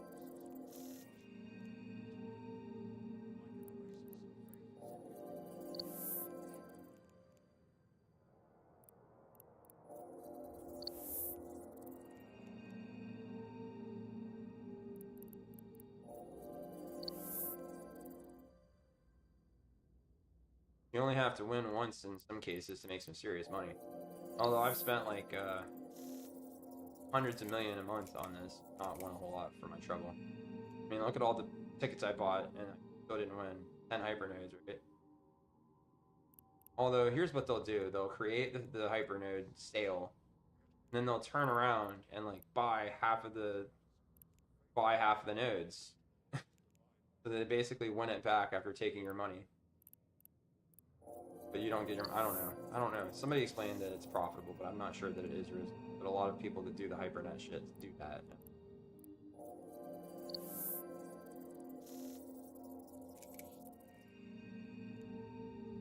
Always frustrating to lose. That's just life, though, isn't it? Yeah, loser.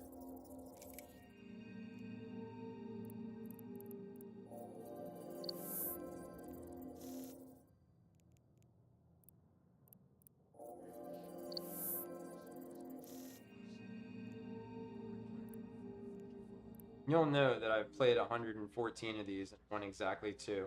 The odds are not in my favor. I gotta go fucking make some serious money to cover the ridiculous I've done. But I spent something like 400 million on the skills to fly that Orca because some of those skill books for some of these are ridiculous. What are you gonna do? What are you gonna do? So we did not win. We're not a winner is not me. But before I go out into space and make what money I can doing some of this and that, and I'll go over that with you in a moment, I'm gonna do something incredibly selfish. I'm gonna eat 3 of these 6 chicken wings that are sitting on my desk. So I don't want you to watch that because watching people.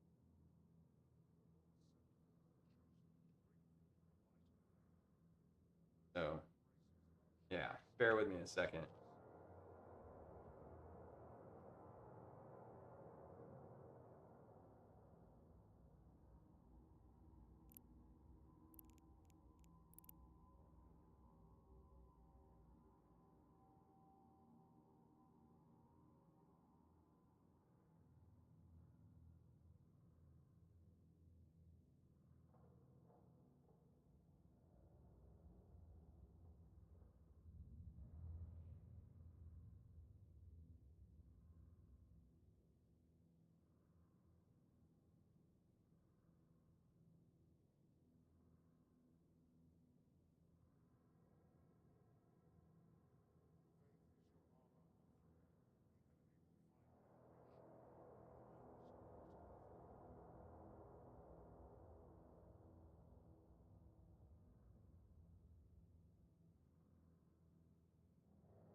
have been giving Mexican ephedra?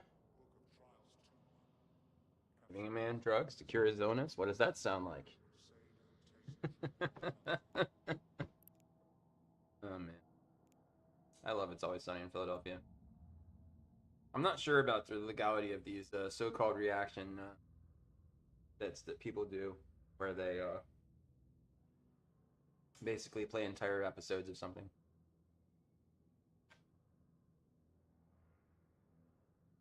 I think the rule is that most of the screen has to be your face or something. I don't know how that works. You can screw around with it.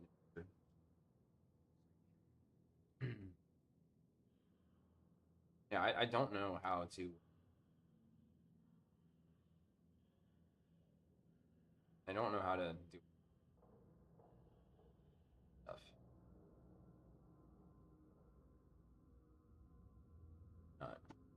I think what I need to do is just throughout the next couple weeks or so, kind of get more familiar with OBS Studio, and maybe get a little more familiar with some of the terms of service for various platforms like Twitch, YouTube, etc.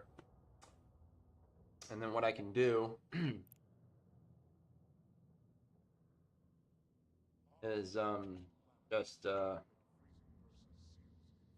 I find a platform that's more friendly for certain behavior and certain content, and what I can do is I can set up a stream over there and do it that particular thing there, and then maybe drop like a link in my YouTube feed, where you can now post like text posts on YouTube and pictures too. I could just post the links for other platforms if I choose to stream elsewhere. Warp drive active.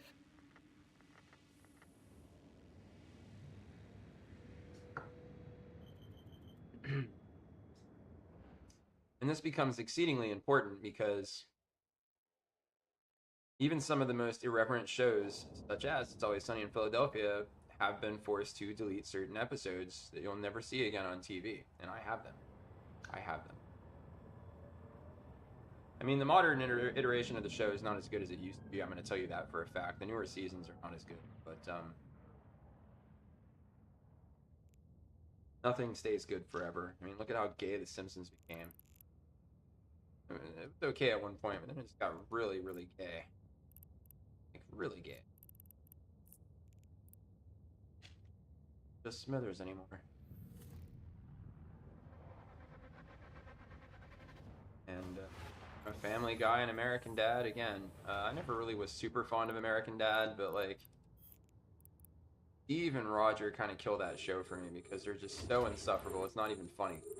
Like it goes past funny and just please shut the fuck up. Kill these characters. They never do.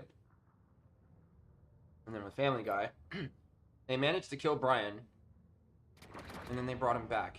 Why would you do that? Like, I understand you have characters that are just fun to hate or whatever, or obnoxious for purpose, for plot, but like Brian's character is just brash. Wouldn't let him stay dead. Then they ran him off, and then they wouldn't let him stay gone. And then at that point, once they ran him off and the fans reacted so positively to him being run out of town, like fucking, at a certain point, the creators are just like, you know what? Now that everybody like verifiably fucking hates this character, we don't have to pull any punches. We can just make him a piece of shit all the time. Which doesn't work because now you just got a guy being a piece of shit pretty much every episode. It gets to be a bit much. It's, if every now and then you just see Brian, like, oh, Brian's being a piece of shit again. Not a big deal, but like if it's continuous, it's obnoxious. Just like leftist. I don't know. A lot of people really like those like super like homoerotic Brian and Stewie like episodes where they go off and do things together. I'm not such a fond. I don't like them. Not so fond on them. Like I said, they're kind of homoerotic. I know it's a dog and a baby, but that's irrelevant. It is. It's a little bit homo. A little homo. A little gay. A little gay. A little gay. Maybe not full blown. Maybe not both fists up the anus, but also not entirely straight either. That's just my 2 cents. Think whatever you want and watch whatever you want. but I'd really love to I'd really like to quote unquote react to a couple of episodes of It's Always Sunny in Philadelphia. Just pick out a couple favorites and and just share them. I think that'd be really fun, but I don't know. I'm not trying to get dinged for some stupid shit. Not like they can demonetize me, but they can most definitely take down my channel. That would be a bummer. Which reminds me, I really got to pull all my content, like back it up, you know, like download all the videos on my YouTube and like file them away, copies of them, because I don't have copies anymore. Just I don't know. There's Rumble too, but they're kind of censorious in their own right. And honestly, like a lot of content doesn't do well over there. They have feature issues. They're not an exact parallel of YouTube. There's things that their search engine has trouble with. I mean, it's still a relatively new-ish platform, but you'd think they'd have a lot of it ironed out by now. And honestly, like, it's really just a place where the inner circle that revolve around the guy that developed it can kind of just have their their pizza party, and then like they can say and do what they want. But as far as like the rest of the users on the site, yes, if you're a user on the site for Rumble, you do benefit from their somewhat less censorious attitudes, but are nonetheless under some constraints. Now, anywhere you go online to upload videos or, you know, place your content or promote your content, there will always be some strictures. Like, you know, you obviously can't do anything illegal. You know, you can't, you know, sit there and organize violence or commit conspiracy or enact conspiracy to commit a crime or anything like that. You can't be calling for violence, you know, things like that, and that's fine. Staying within the law in America is actually pretty easy to do for a lot of content. You can sit there for half an hour and just say that hard R over and over again, and unless you live in some shithole, nobody's really can't really get in trouble for it. And YouTube will take your channel down probably, or at least the video, which is stupid because it's just a word. Literally, if all you said was the hard R over and over again consecutively for 30 minutes straight, no harm is done. But some people will take offense, and then their choice to take offense is somehow translated to harm in some parts of the world. It makes no sense to me. I mean, if you honestly like believe that you become injured by words, first logical thing you should do is pierce your eardrums and like make yourself go deaf, because then you're basically God, right? Seriously, just jam some pencils all the way in your ears until you go deaf if you think words hurt. I don't know what else to tell you. I mean, I've been told some very hurtful things by people. Mostly by people that I don't know or care about, but sometimes people that I know and care about say hurtful things to me. But you know what? I chose to be hurt by those words. I could have just said, I don't give a fuck what you think. I could have just moved on with my day. Likewise, it's not my responsibility or my accountability on the line if somebody's like, oh my god, that's offensive. Well, I don't care. So do not care. It's not even funny how little I care. I'll tell you something, when you're a man, you're white, day and age, no one gives a shit about you. Live or die. Maybe your family, if you're lucky and you have one. I don't have a family. Nobody gives a shit whether I live or die except my girlfriend. And if with me, that'll be the last person that ultimately gives a shit whether I live or die. I mean, I guess my sister a little bit, but she's not really like my actual sister. She's an acquaintance. I don't think she'll be too butthurt about it. Maybe she will. I don't know. But she's got her own life. She's got her own fucking problems. I'm being fucking miserable about me not being around anymore. I don't even think I could fill up a room. Everybody that ever heard of me, like, heard that I died. I don't think I could fill up a room at the funeral home first, sending me off for the final viewing or whatever. I don't think hardly anybody would show up.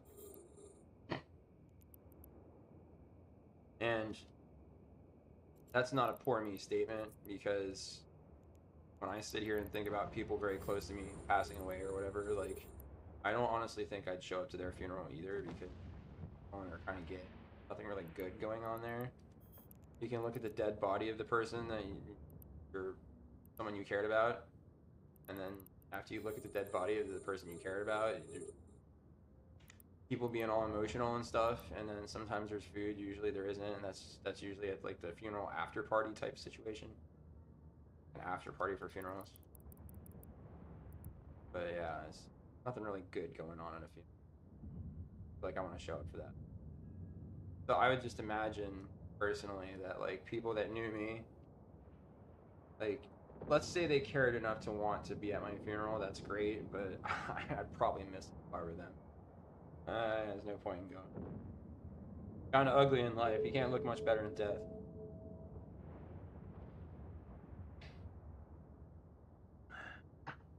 But what do I know about knowing?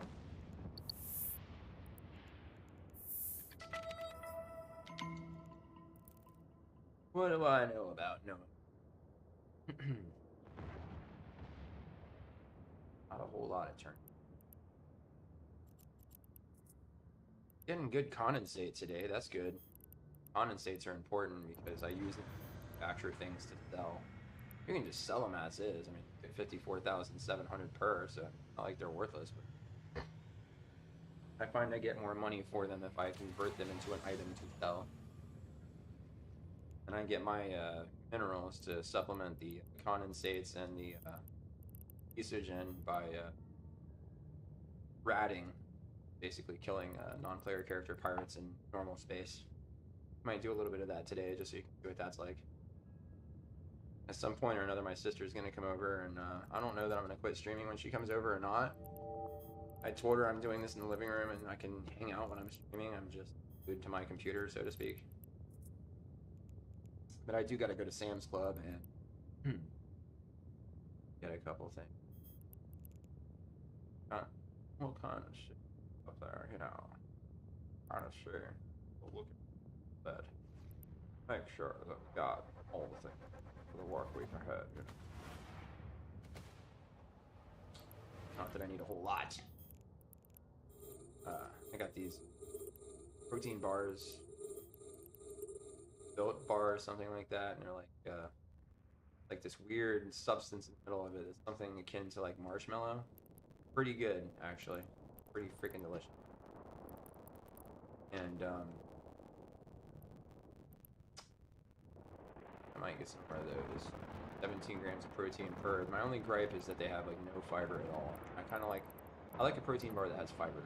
I got these Elevation Advantage bars from Aldi. I think I talked about those in a previous stream, perhaps. I strongly endorse them because they got like a lot of freaking protein. They also have a ton of fiber too. Only like 17 grams of protein, about the same amount as the Built Bar, but it has all this fiber, which is really important if you're actually trying to lose fat. Fiber. Anything.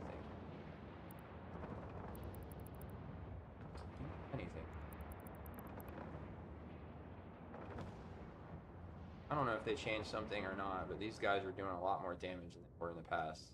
The Vedmax, whatever. They're doing a lot more damage than they've ever done in the past. Well, it's cause for a little concern. Just a little concern. A little concern. It'd be a little there, you know. Gotta make sure to check your pudding box for the sleeping pills. Oh man.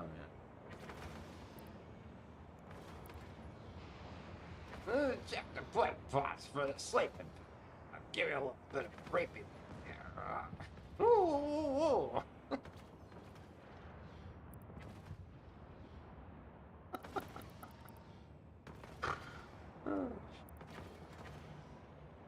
You'll know there's drones, these little VS swarmers, but honestly, like, you don't even have to do anything to them. I mean, yeah, they're causing you damage, but, like, for your drones to hunt down all these little drones is kind of a futile exercise, because all you have to do is kill the ship controlling them, and then they go station. All these little swarmers, see how they're all, like, these are, like, just, like, not doing anything, and these are attacking, and you can the ones he's controlling. Once I blow him up, all the drones just stop functioning, float in space. Problem solved. All done. And see, like, they're not even considered, necessary to open. Very useful.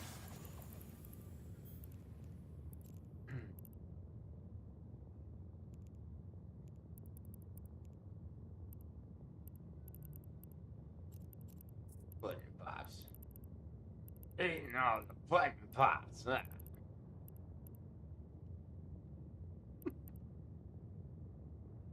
It's so wild that Bill Cosby turned out to be a rapist. I don't even know if that's actually true or not. There's just a lot of people that came forward and said it. So, like, there has been numerous times where a whole bunch of nasty women have banded together just to be a massive bitch to a random individual and just fucking throw them under the bus and make shit up. And then, you got 20 people that are also agreeing to throw this dude under the bus. How you ever going to get to the bottom of it? Too much time has passed. I mean, honestly, I think there should be a statute of limitations for almost every crime if possible. Because once it gets to be a point where you no longer can reliably prove that an individual like has done a thing, you prove it beyond doubt, well, beyond reasonable doubt. Like, I don't think that you should throw a dude under the bus. I mean, he's old as shit. Who's he gonna rape now? Well, anybody that has the pudding. You eat the pudding, you get the rape. It is funny though. I don't care. It's funny. Like, it's not funny. It is. It's fucking hilarious. Creepy old comedian dude in a weird ass sweater. Giving you a little bit of a frozen treat or something. A little jello. Getting all handsy.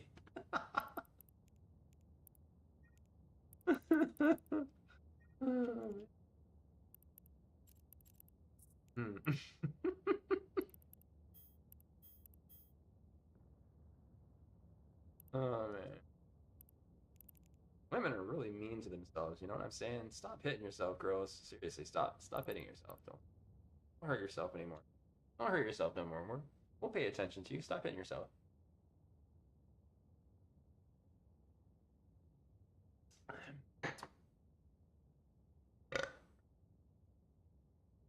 Don't do it. I had a meat pie at the festival yesterday, and it's still lingering as far as how delicious it was. A simple meat pie. I also got a thing called a Britty. I don't know what the fuck that is, but it's like another type of pastry. That was also pretty delicious. Rather decidedly.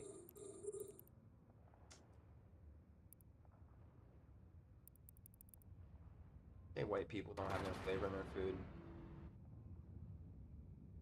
Of course, in the Lotus Eater thing, well, the hand adds all the flavors. You're buying street food from India, you're watching rats crawl under your foot. Underfoot, you got rats running around. Like, oh yeah, here's this dude, like, making food with his bare hands. And we know these motherfuckers shit in the street. They shit in the street, they don't even make it to the bathroom. It's the bathroom. Good street right here. Poop right here. Jack. I guess the hand adds all the flavor. Hand adds all the flavor. How is it that you're gonna knock the taste out of somebody's mouth with an open-handed slap? All you're doing is knocking flavor into their mouth. I'm gonna give you a 5-finger trip to Flavor Town, bitch.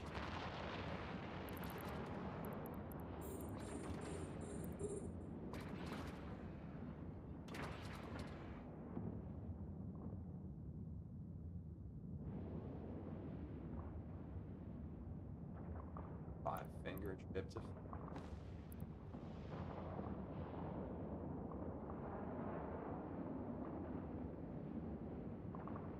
Dude, I don't know what's up with EVE Online today, but if you're actually paying attention, there's a lot of graphical nonsense on it. It's not looking... See those things right here on this asteroid? The shadows are all fucked up. Don't look very good. Aim for that. Graphical. Doesn't look good, I can tell you that. Unattractive to me. Curious. Shit. Alright, where are you going, dude? No, stop. Go back. What are you doing? Get that. Just on that one asteroid too. I'm wondering if that's like something to do with like shadow breakdown, or if it's a that particular rock has texture issues. I don't know. No, but it's happening there too. You can see.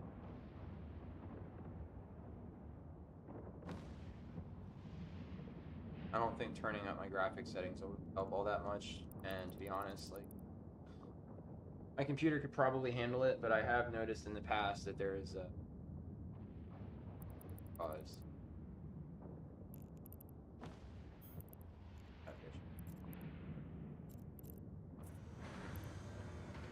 22 filament, 22 million ISK.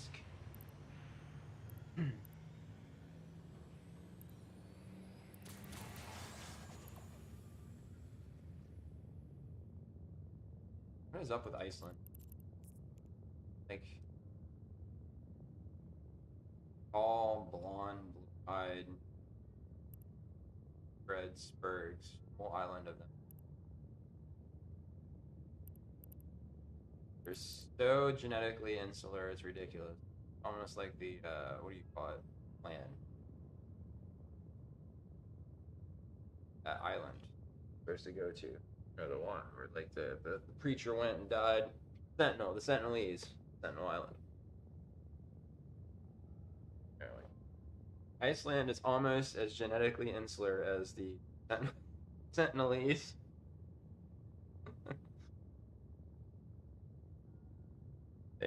They originally found like populated that island like a hot minute ago, like during all that Viking shit, you know, like a little bit of Danish, Swedish, Norwegian stuff like that.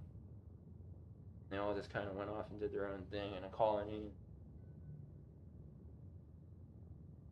Went in the family after that, I guess.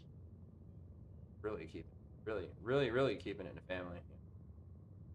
All in the family, all in that family. Disturbing shit. Hard to believe it, but it's true. You know, it's absolutely true. Wouldn't lie to you about this one.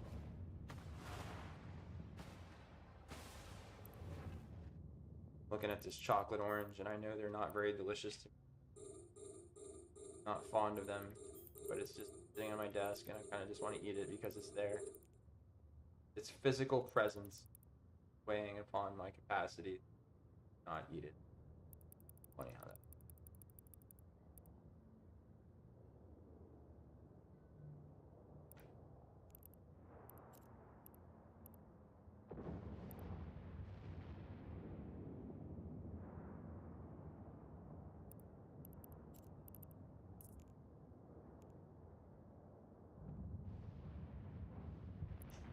Guys, pretty beefy too. Like they're, I think they're battle cruisers, or the drone equivalent. Yes, it's a battle cruiser.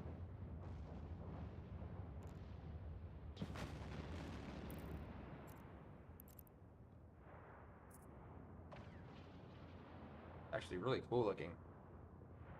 Sucks you can't fly these. They're not like, they don't have crew. They're just a giant robot. There's no way that Capsuleer, like your character in Eve, can fly this cockpit. Gigantic drone. Battle creature size. Technically makes him bigger than me. You know.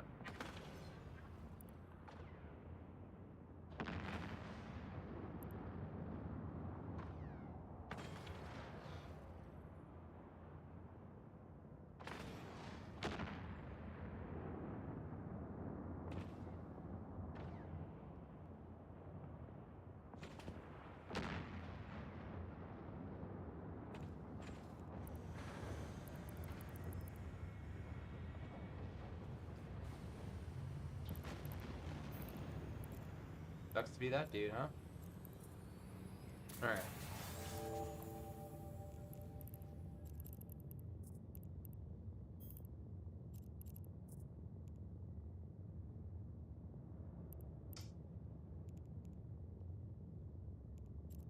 Question becomes, do I have time to build up my shields before I jump through the next gate. I don't want to go in with this, like, I mean, obviously I regenerate faster the lower my shields are, but it's good to have a big buffer before I get started in a fight. If I have, like, no shields, and there's a Karen on the other side, I may get blown up. Karens. Fucking Karen.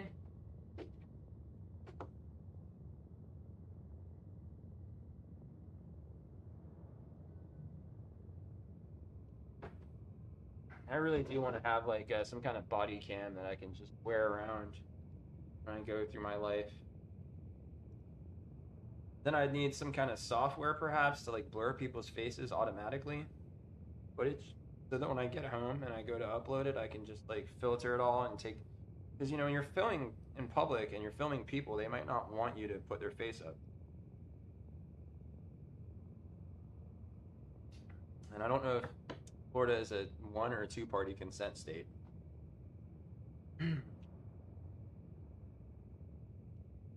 But if I went and did my shopping, then I could have a body cam on and I could just be uploading all kinds of content, really.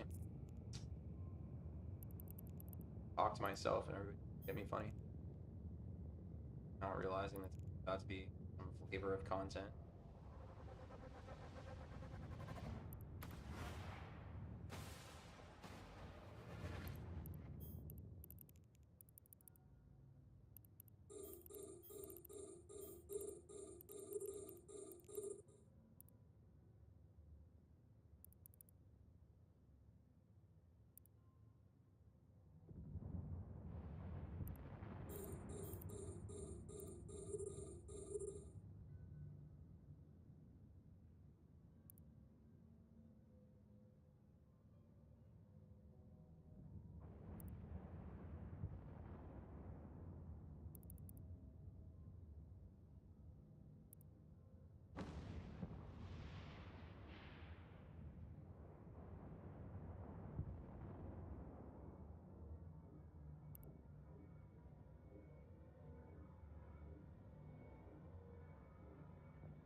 When the fuck is my fucking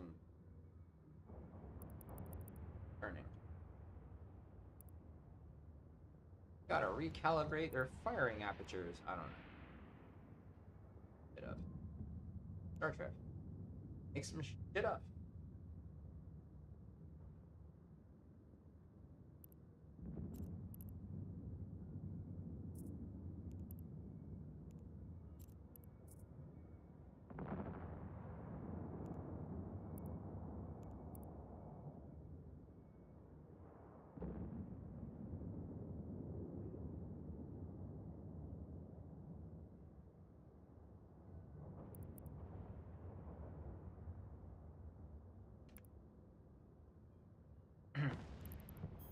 I really want some hammock. Hammock. Dish of Kings. Proprietary combination. Canadian would refer to as bacon craft dinner. I don't know what bacon is.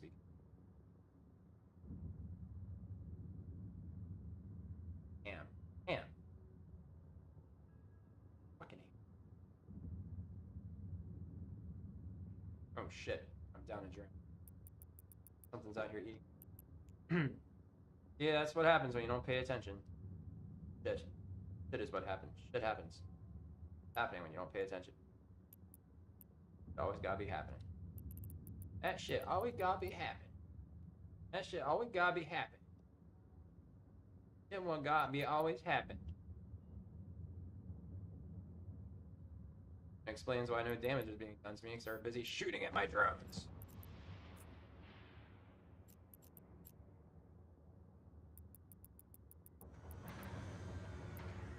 That's true.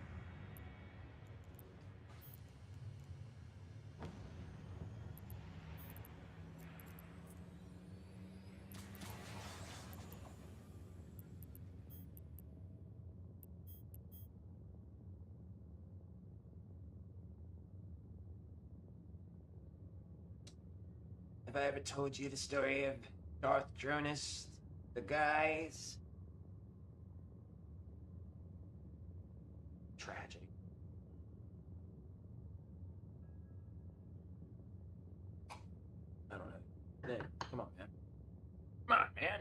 You know, the thing. Come on, man.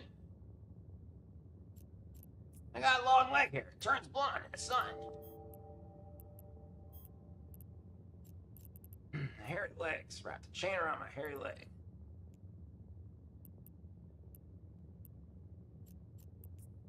Corn pop lip.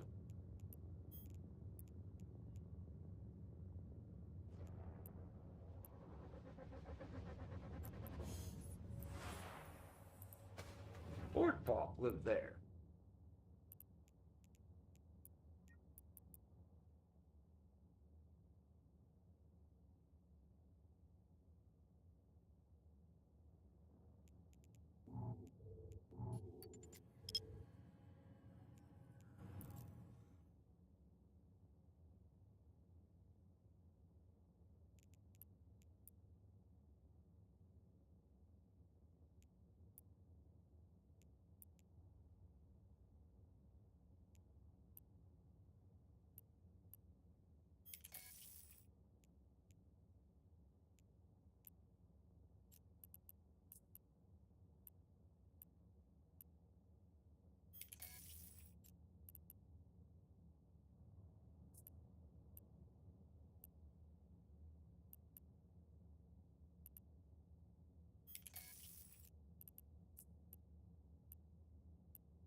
We'll run this one and go back to station, repair my one drone, and replace the other.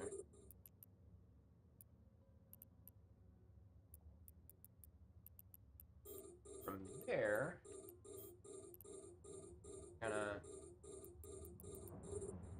some of the things I do of crafting material. Fun to mix it up and keep it fresh, you know. Keep it fresh, sonny boy. Yeah, son. Keep it fresh. Keep it fresh. Keep it extra fresh.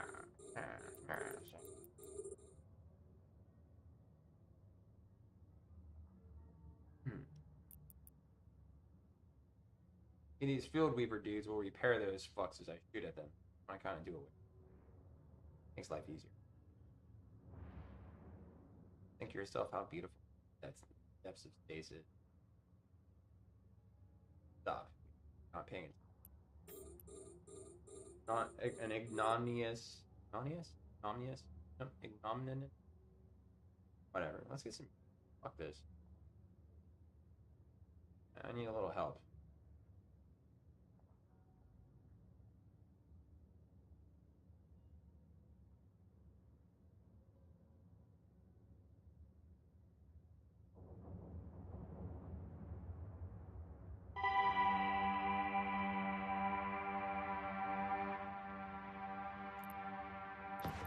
Not again.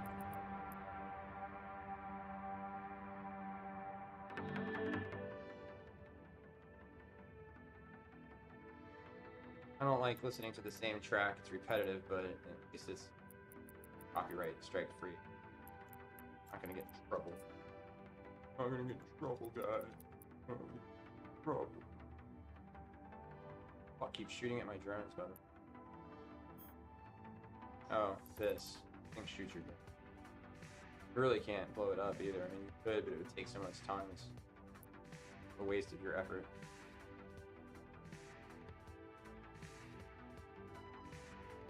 Hits.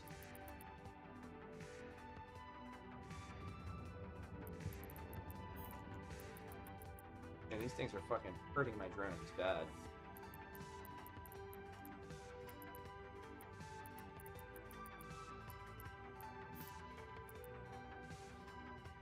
I have to watch it very carefully.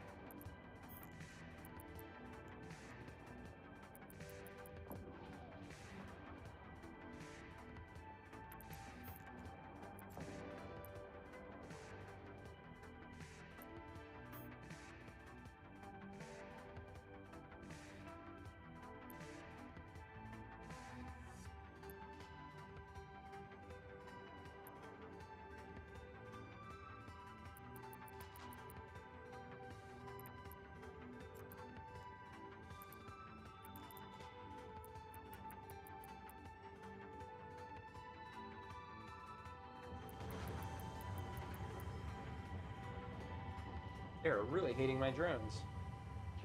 Hating those drones. Hating so hard.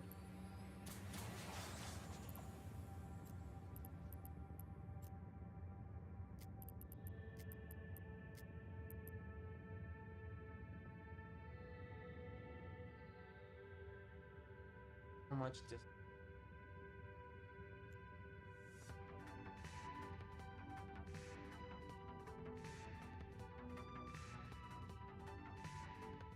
Oh shit.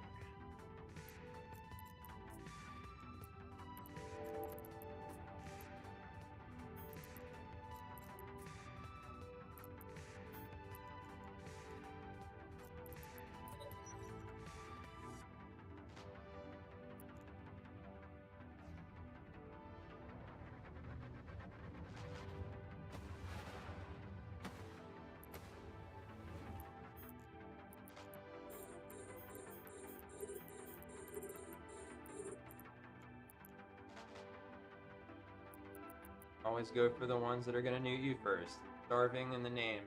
Things like starving, hungry, raining, anything like that. Just blow that shit up. Let it get your capacitor. Don't let it get your goo. Don't let it get your goo.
Tickety tock, tick tock, talkety tick, dick, dock.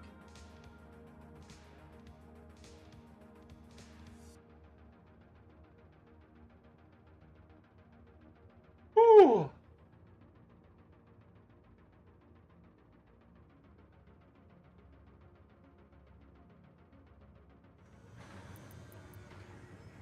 I want egg.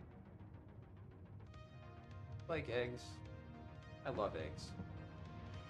I have some eggs. Not right now though. But soon.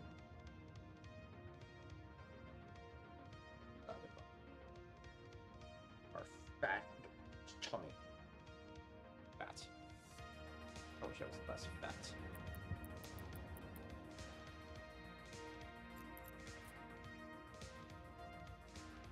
If I can get through today without drinking one alcoholic beverage, then maybe I can get through tomorrow without drinking one alcoholic beverage. And if I can get through today and tomorrow without drinking one alcoholic beverage, perhaps, just maybe, I can make it through Tuesday with no alcoholic beverages. Tell you what, getting so drunk I puked last night helps a lot with that goal. But I do love the taste of alcohol, and I love the drinks, the alcohols.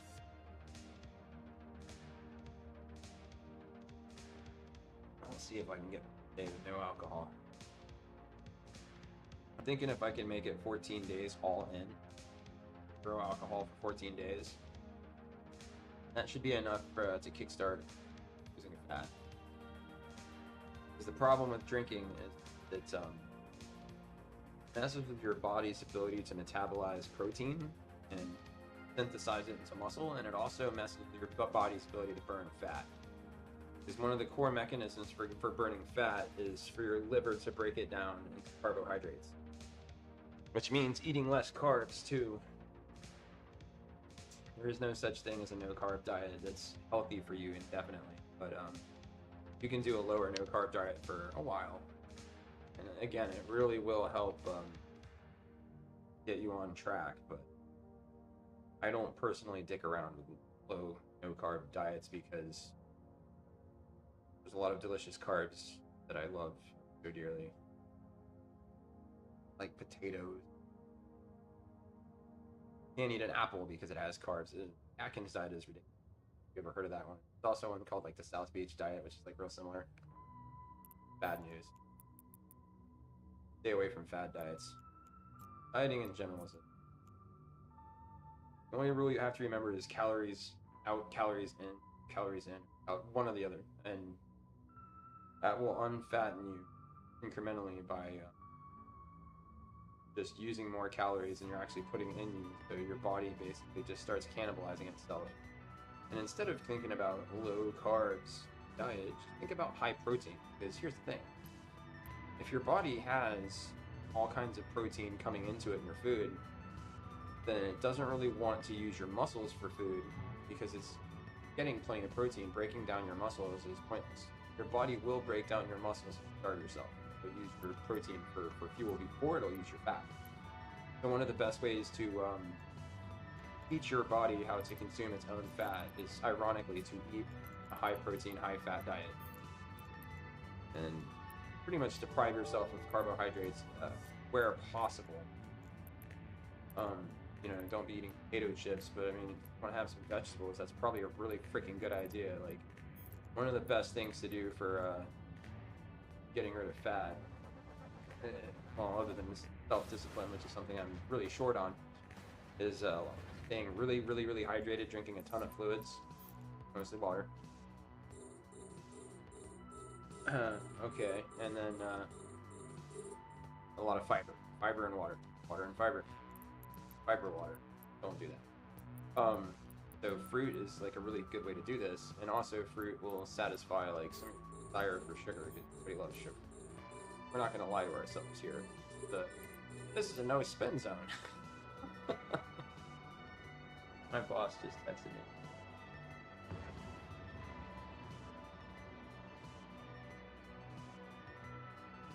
Tomorrow, pick up Fernando only. Mall at 8. So if I get there at 7:30, that'll be an easy thing.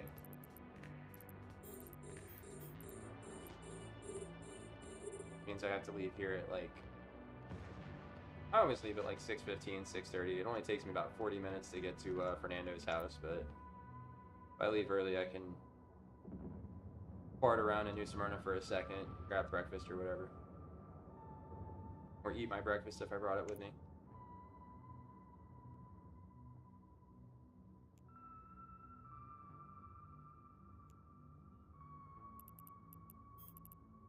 That's what we'll do.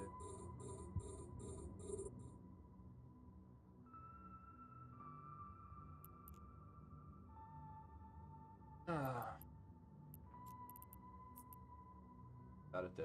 Try to go 14 days. And I got these hydroxy cut gummy thingies. They're eating those.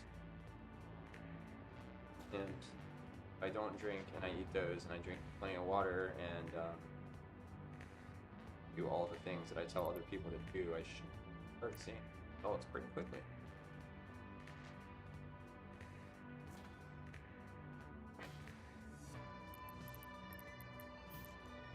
But again, it's really important when you're trying to lose like fat, don't starve yourself. If you're hungry, there's definitely something. These snack bars, you know, this one has a lot of calories in it, 240 calories, but the Built bars I bought from Sam's Club only have like 160 calories. This only has like 160 calories.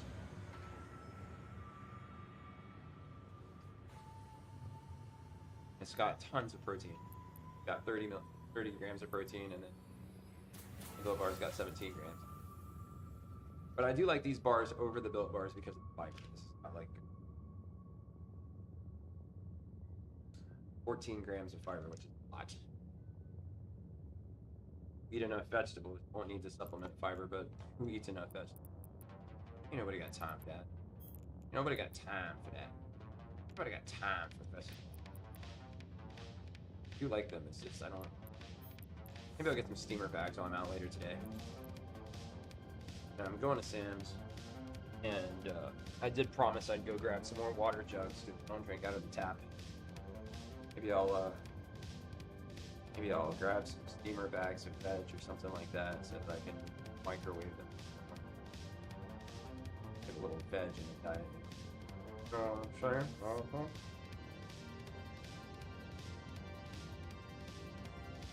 I was reading somewhere that green peas are like the best vegetable for like a couple of them. Not the least of which helping you poop really good. Makes sense because you can see them in your poop. Peas, I can see them. Same thing with corn, but peas are green and corn is something about green vegetables. Something. No, I don't remember what specifically it is. But yeah, I was told they were good for like fiber and weight loss. It's fiber. But I don't like the phrase weight loss, but nobody goes around and saying, oh, I'm going to engage in a fat reduction diet. Are you going to be less fat? Or are you trying to be less fat? And they equate slimming down with losing weight. Sometimes you do. With the muscles that I have, I'm not a bodybuilder or construction. My healthy weight, assuming that I was like in a decent slot in the body mass index to BMI, like my weight would be something to probably like 185 pounds. I mean, I'm 6 foot, so bulked up. You're not gonna look all bulked up and weigh like 160 pounds. Seen people that are 6 foot and 160 pounds, they look sick, like Pete Davidson. I mean, you're excessively pale and it looks like you eat cigarettes. Apparently girls can't get enough of you. I don't know what that's about. Ugh. But I'm not trying to be something I can never be. The only way I'd be that light is if I was like dying of something. Docking like permission wasting. requested. Docking request accepted. But I would like to see myself to be about between 175 and 180 pounds is kind of like my sweet spot. And I feel like I look best there, in that bracket. I'm not too light. I can be, somewhat well-defined with my muscles, but I'm also not, I don't want to be overly muscular, and I don't want to be, like, scrawny. I just want to be healthy, and I don't even need to have perfect abs, I just don't want to be fat. You'll be like, oh, I'm chubby. No, you're fat. Difference. Well, technically, anybody's chubby. It's me. Like, get my camera up here. Where's my camera? Okay. Yeah, see. It jiggles when I touch it. But my ribs are right there. My abs are right there. So it's not like I have to suck it in very far. So I would be a little chubby. People that call themselves chubby are usually, technically speaking, if you use medical jargon, they're obese. If you're obese, you're not chubby. You're past that. You kept driving once you hit chubby, and now you're in obesity. But I don't know. My personal goals are what they are. I don't care. If somebody else wants to be fat, that's fine. Be fat. It's like, I don't have a problem with people being fat. I just don't want to be fat myself. Some people understand, some people don't get it.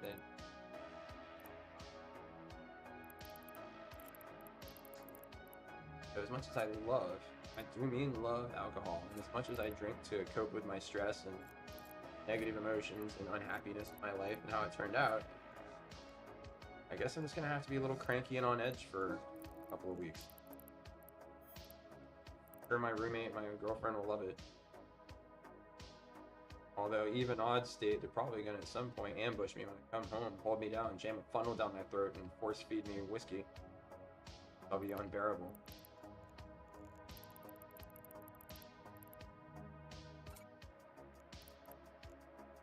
shouldn't be. Alright, we're all healed up. We've gotten all the excess nonsense out of our cargo bay. Let's go other type of activity that I like to do.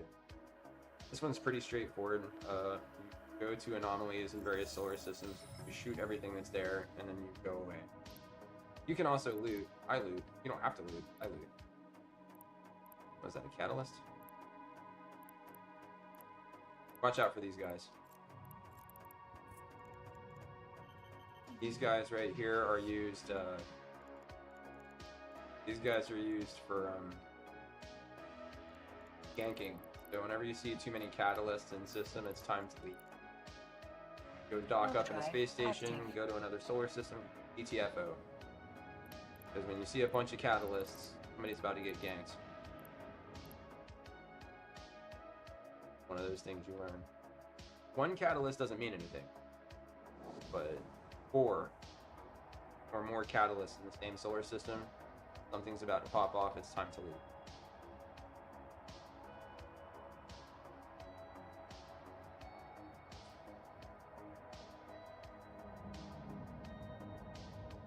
Like when you're in prison, you go into the shower and there's like 5 guys in there that are like not really bathing themselves, they're just kind of like making a show of bathing themselves, and you kind of carefully, upon inspection, realize they're not lathering any suds.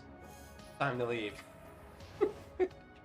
Because somebody's fixing to get grapes in the mouth. Come on, kids, I'm gonna tie you to the radiator and grape you. Come on, kids. I'm gonna tie you to the radiator and grape you in the mouth. And I'm gonna go upstairs and I'm gonna get your parents. I'll drag you all down to the basement and I'll grape you. Decades and decades. Decades.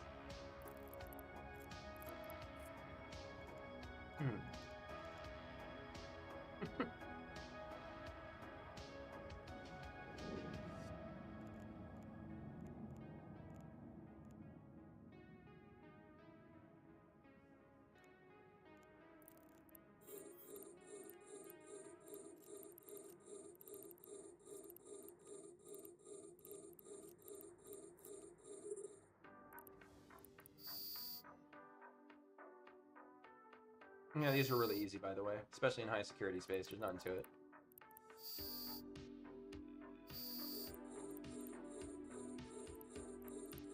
Although I might have some competition because of all these guys, I think some of them might be running anomalies. These are called anomalies. Primary reason you run them is not even for the fight, because you're not getting paid a lot per kill, because these enemies are pretty weak, so they don't pay very well. And it's not for the loot they drop either, because most of that is not very good loot. The real treasure is when you get something called an escalation. What it's called is an escalation. And then if you go to where that sends you, you get a message or whatever, and it shows you a... and it pops up in your agency tab too, and go to the site of the escalation and complete it. They'll drop faction loot, quite lucrative. Sometimes there's even a bit of a bounty payout too. Why am I locking targets on? Whatever.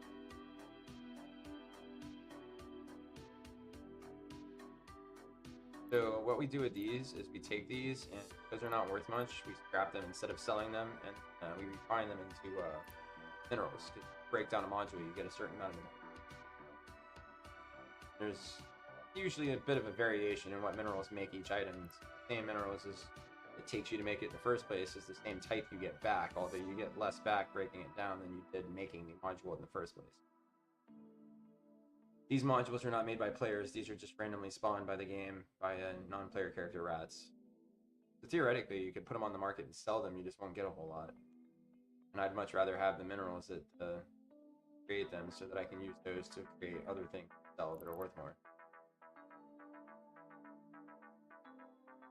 And it's not even 7,000 S. I mean, I'm sitting here and it's kind of like taking time, and I mean, but again, the scrap is worth a little bit of something to me because I can use it to make other things that are worth money.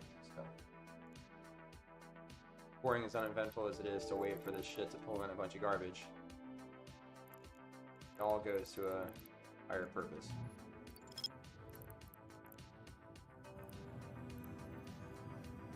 Warp drive active. and we're gonna warp to another one and do the same thing.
Hmm.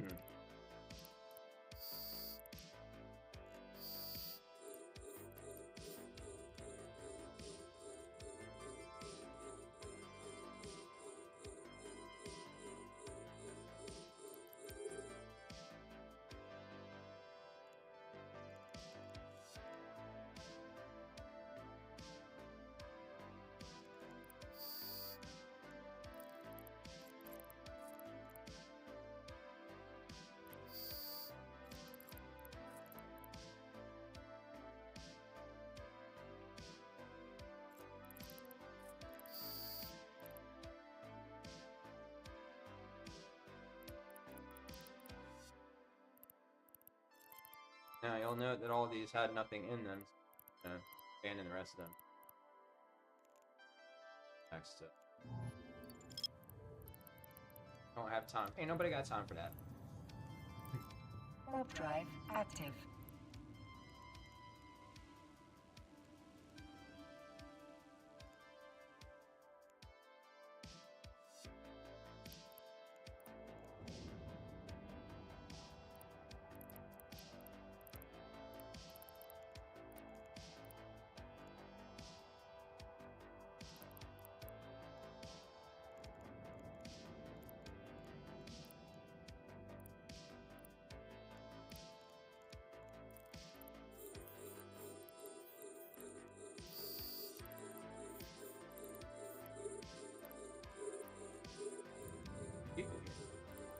Few baddies to kill, huh?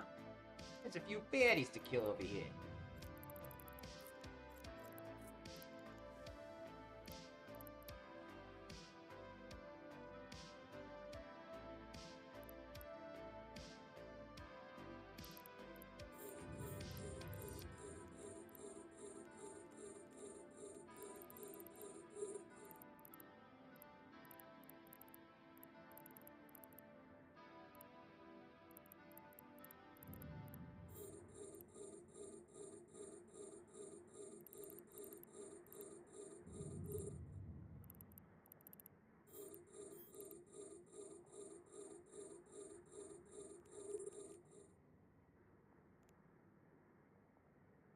Don't know that the bounties aren't much better on these guys, even so, but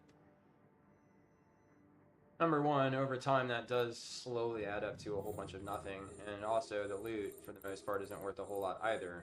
But sometimes you get, even when you don't, sometimes you just get a little bit of extra loot to do. In my case, general.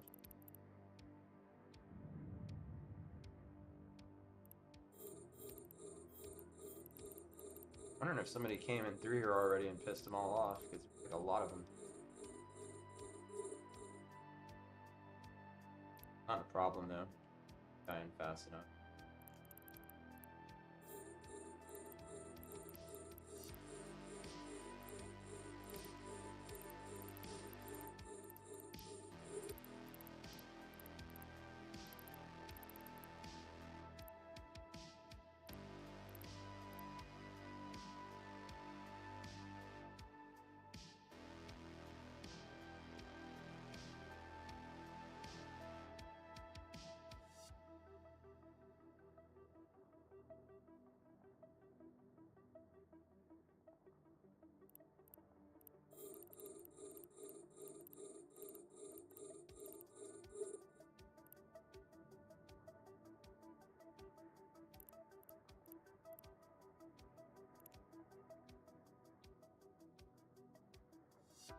And you won't have your head because I'll have your heads.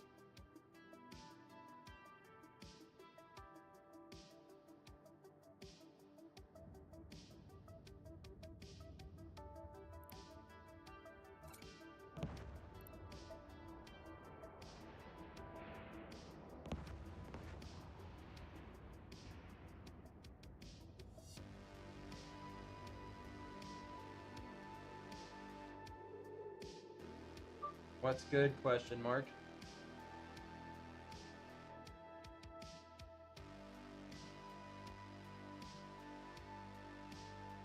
Texted my.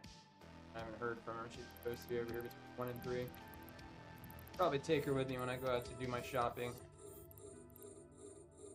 I'm probably gonna bug out around 4 p.m. Eastern Standard Time. Carry the stream then.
Indestructible freight pad. Is that a challenge?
Now the enemy has breathed his last.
Boogaloo on to the next one.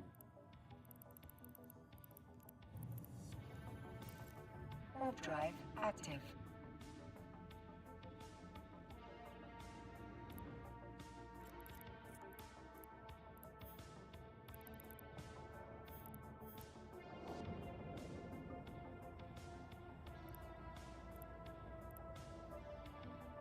Yeah, I'll probably sell that. 575,000. That's not a lot, but there's. You gotta understand, there's like sales tax on the market to buy and sell things. You don't have a certain amount to get from it. It's almost a waste of the trip. $500,000 or so is. That's assuming it'll even go for that much. Yeah, what it says as its worth is somewhat misleading.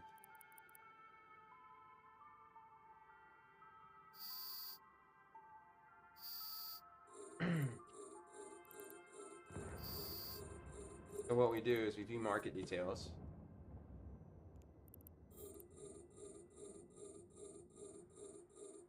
I don't know why the internet's a fucking asshole right now, but whatever. So somebody will buy it right now for 600,000. That's not a bad price. You know. But sometimes it's a little different. Like, yeah, this one says it's going for 8,000, but nobody will pay more than 4,300 for it. And it's not worth using up one of your sell orders on a listing so low. Now, if I had 5,000 of these to sell, then there's money to be made, but not how it works.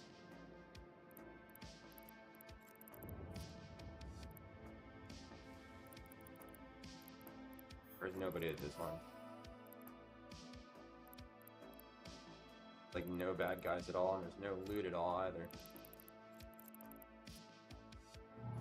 Get the hell out of here. Another one. Warp drive active.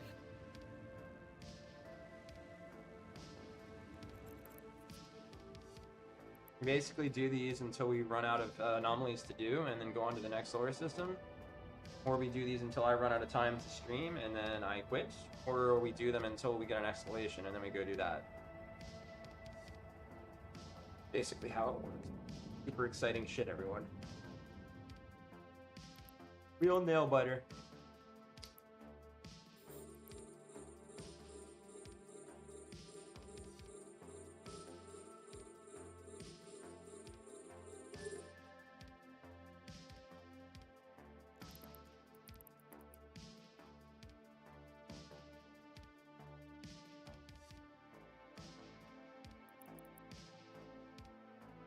And it occurs to me, I haven't seen my wallet since yesterday, but I went and done with it. Oh no, the pirates hate me more. What are they gonna do? Hate me more. Oh no.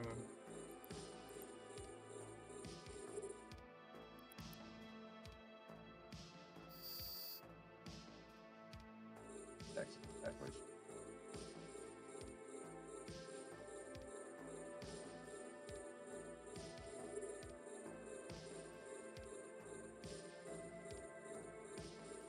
What the hell have you been doing? Question mark.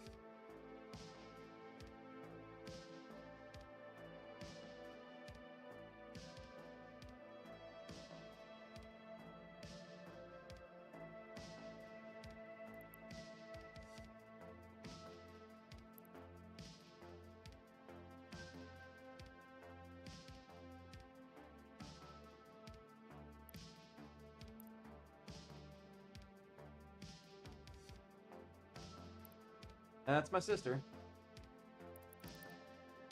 I don't know. It sounds like she doesn't want to come over here. That's fine. Whatever. I was kind of hoping she'd stop by, but whatever. Not here in Florida for any other reason than court stuff. It's not fun, so he wants to just kind of stay chill and just like not To give the do too commands much. to That's a drone fine. requires you to have an active target. She doesn't really have a lot of money either. Hard up since she came down here. I guess she got fired before she came down here too. I don't know. She's been staying with some old guy in Daytona. Just arbitrarily met, and ostensibly he's letting her stay there and helping her find work or whatever. Bit sketch, a little weird.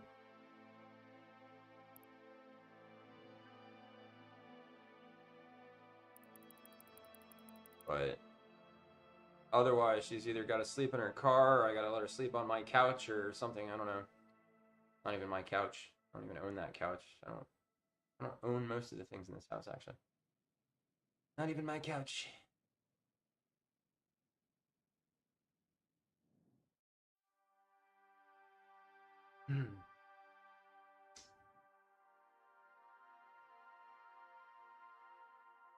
She's got a propensity to live with weird motherfuckers that generally tends to find herself staying with some whack job. Hope this dude's not slipping or anything so that she doesn't feel good or whatever.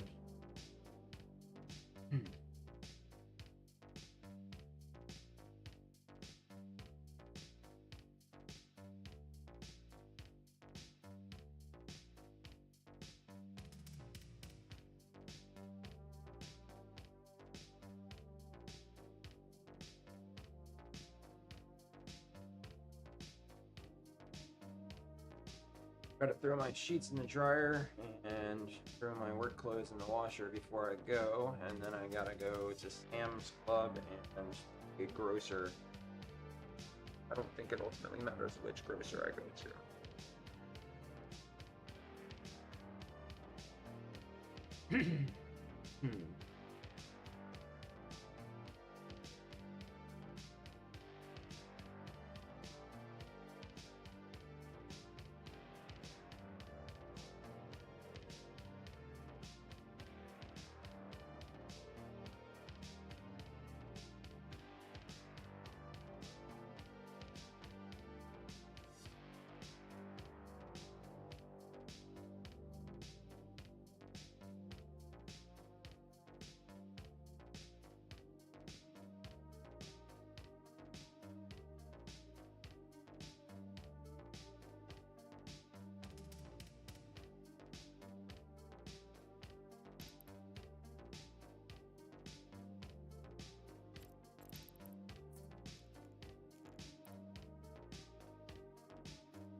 Warp drive active.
But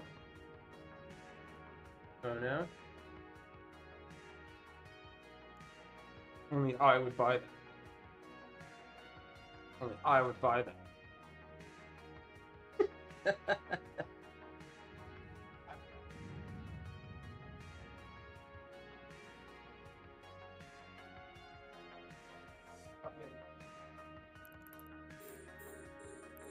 Well, that's the ephedra. Well, yeah. I don't know. I'm gonna give it a shot, and I'm also gonna try to go 14 days without drinking. This is day one. Should be pretty easy to pull off for the first couple days after last night, but after that, I'm gonna get thirsty.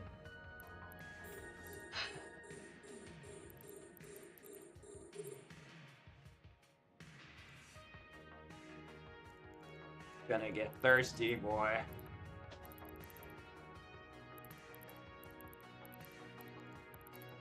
Ever get thirsty, Sonny?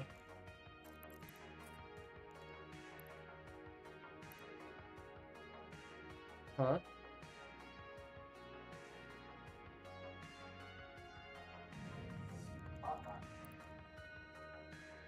The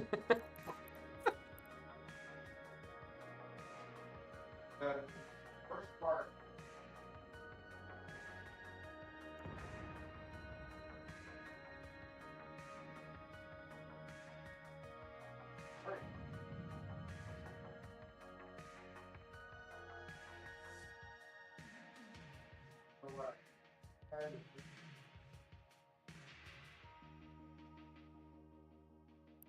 Mm-hmm.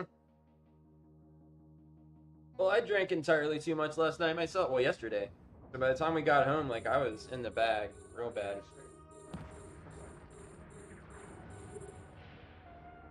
Yeah. That was pretty goddamn fun, though. Kitty went back over there today with her little friend because Sheila wanted to go. And then after they do that for a little while, they're going to go off and do, I don't know, some other shit. So I'm over here streaming. I'm probably going to wrap up about 4 or so. And then I got to go run a couple errands, grab a thing or two from Sam's, and grab a few more jugs of water. And yeah, that's about all.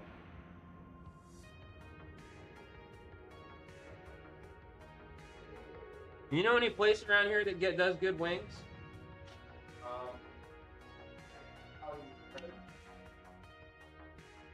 That helps.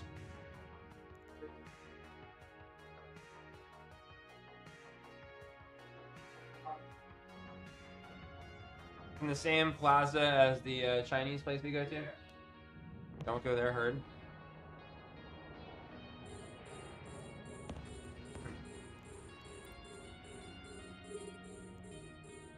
To be fair, I don't even remember anything about B-dubs, and they're supposed to be pretty good, but I don't remember if they're any good or not. You ever had Buffalo Wild Wings? Yeah, they're good.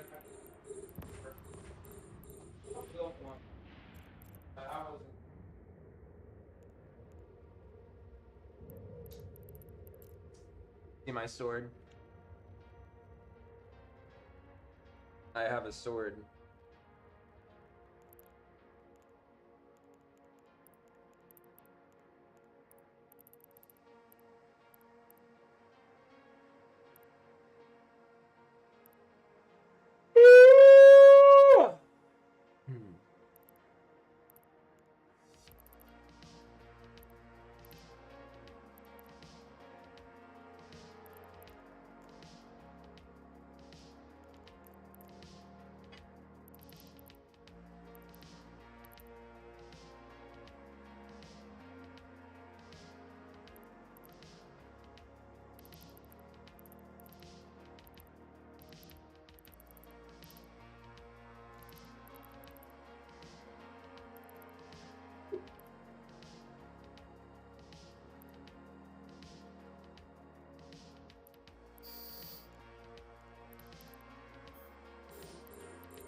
Did you see my sword?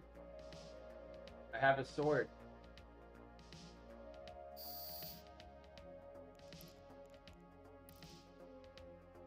They were selling such things there, as they do, because it's like partially a Renaissance fair, among other things, after a fashion. Sell a lot of medieval nonsense, and I was in there looking at him. I just looking, dude. I didn't even like look at anything for long. And the guy comes up to me, he's like, "Hey, any of these you want to try?" I'm like, "Wait, what?" And he's like, "You can take him out back and give him a swing." I'm like, "Okay, fine, fuck it, whatever." So he handed me some fucking wall hanger, and I went out back of the tent there and swung it around a couple of times. He's like, "What did you think?" I was like, "Well, I mean, it's pretty well balanced, but it's also very light." He's like, "Yeah, it's a wall hanger." And he's like, "Would you like to try one of our combat-ready swords?" I was like, "Oh, yeah? All right." So he brought me out one of those, and it was a lot more substantial, weighed more, and it was like, it's a solid fucking sword, dude. It's the type they use in reenactments and shit when you're fighting like fucking blade on blade, so you can actually hit things with it and it not fall apart. Not just a wall hanger. And he's like, so I'm sitting there swinging this thing around a little bit because I know a little bit about swords. It was a hobby of mine when I was a lad, you know, hanging out with all the other fucking Kyles and Weebs. But I actually do know a little bit about how to use a sword. Not a lot, mind you. I'm not fucking some kind of combat expert, but Kitty was over there watching, and I did not know this, and she was so impressed that she's like, "Honey, that looks really good in your hands." I was like, "You like watching me play with my sword, do you?" She's like, "You want my Amex?" I'm like, "What? Really?" She's like, "Will you practice for me?" I was like, "Okay." Like, you can take it into the backyard and I can watch you. And I'm like, "Oh, okay. Fine." And now I have a sword.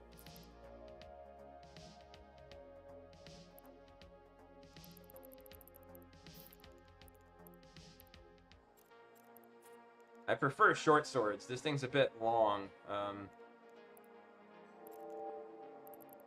It is a long sword. Like, that's what kind of sword it is. And I asked the dude, I was like, "You got anything with like a longer handle and this length?" And he's like, "Well, the only one with the longer handle is the two-handed sword." And I was like, "No, I don't need nothing that big." "You don't have any short swords?" He's like, "No, but we have some long daggers." I was like, "It's not the same." He's like, "No, it's not." I'm like, "Yeah." And plus the daggers are all gaudy and non-functional as fuck. I mean, you could theoretically stab somebody with one of them, but it's not going to stand up to any kind of combat. It's just for stabbing things. But a dagger's for is for stabbing things. I was like, no. All things being equal, I like this one best. And he's like, well, he's like, "You're probably the least silly-looking person waving this thing around today." Warp drive And I was like, active. "Okay."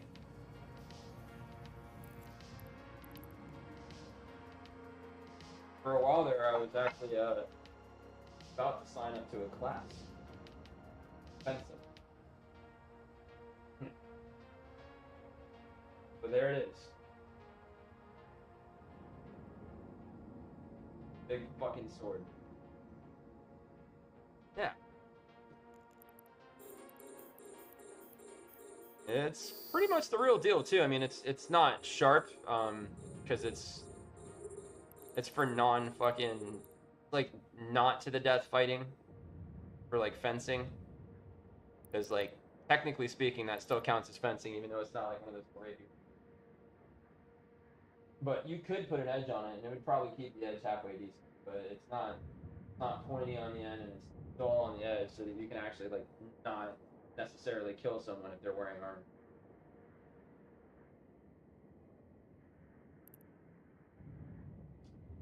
But if I'm not mistaken, King Richard the fucking maniac, longsword. There were times where he fucking verifies shit.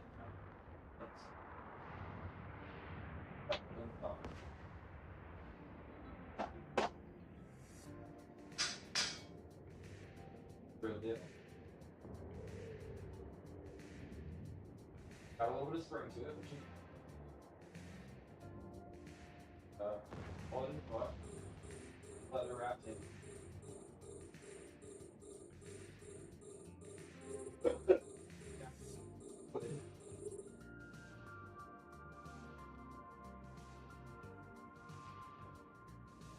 based out.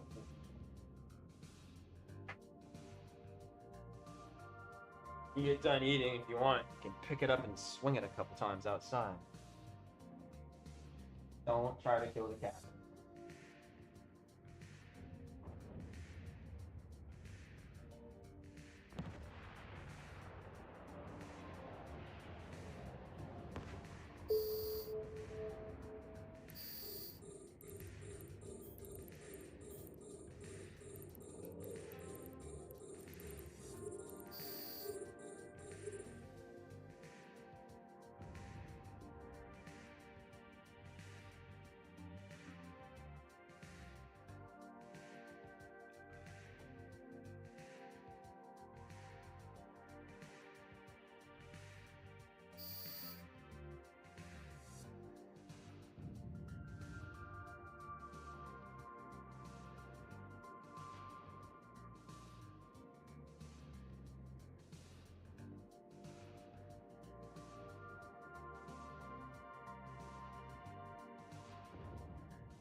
Hmm.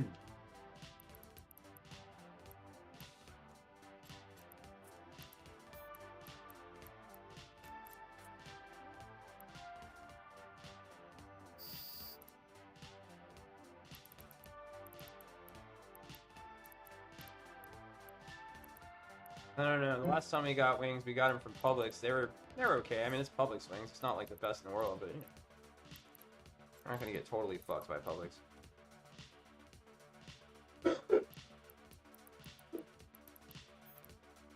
I'll just get some more from there. I don't know. I got 3 wings in front of me. There were 6 left over. I ate 3, and I'm focusing on streaming and gaming and all that. But I gotta go out and grab some shit before the week starts off.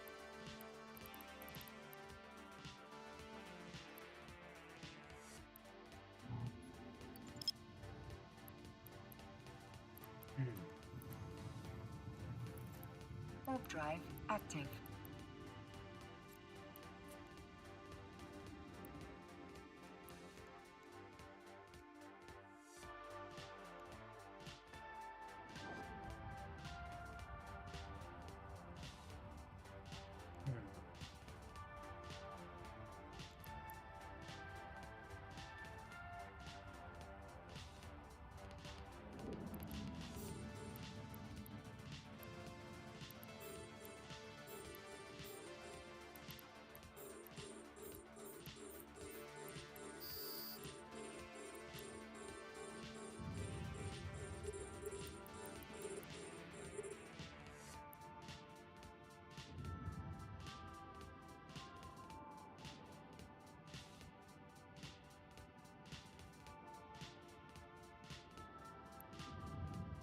I like Walmart stuff. Really? Yeah. I haven't had it. I don't know what kind of chicken to get it from. Holy crap. Oh yeah.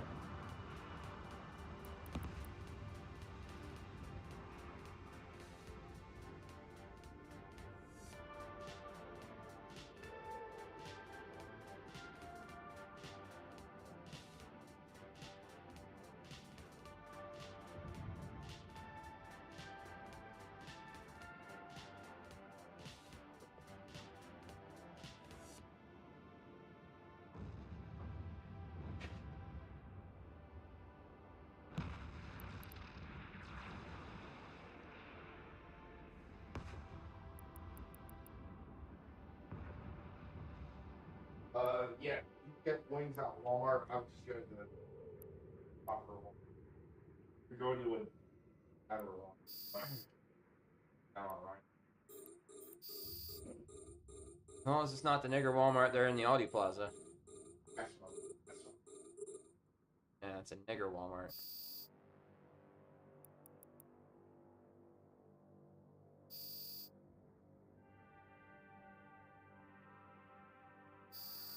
Where's the one on Reinhardt? I don't know where I'm at, dude. Like, I'm still not used to the area. I know I can get to a few key locations by memory, but unless it's someplace I've been like 4 or 5 times, I probably can't. Actually, just go on 46 there. Oh, Go down to the what? across the mall. Okay. Right there. It's actually once you get off. Right there. Really? Might have to poop again soon. Feel it stirring in my bowels. Feel it stirring in my bowels, man. Ah, come on, man. Got it stirring in my balls.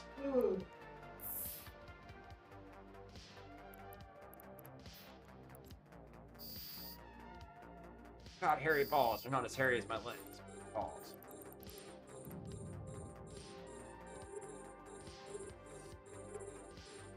I can't nair them. That hurts. Although I did see on, I think it was Facebook or Twitter, one or the other, they have a Nair-like product for men now, and they say it's like specifically formulated to be man-friendly, and I'm like, I don't know. It says it's like gentle enough for your nethers. Well, if it is gentle enough for your nethers, I might be interested. Get in your balls. Get clean all that shit. And they start itching there too.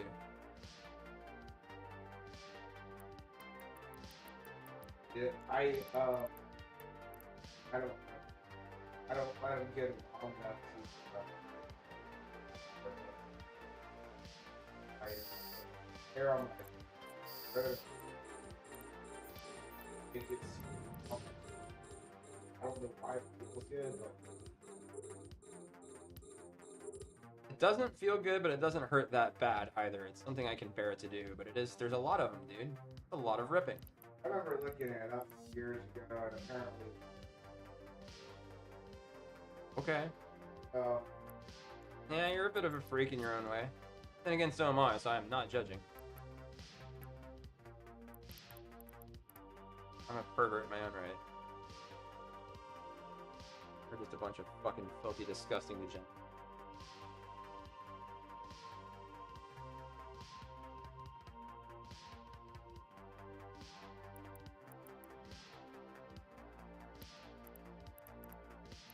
Kitty's a bit of a pervert in her own right, too.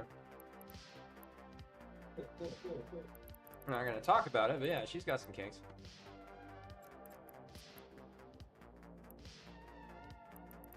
A lot of people do, but I can't say everybody does. There's people that just want normal sex. They exist. I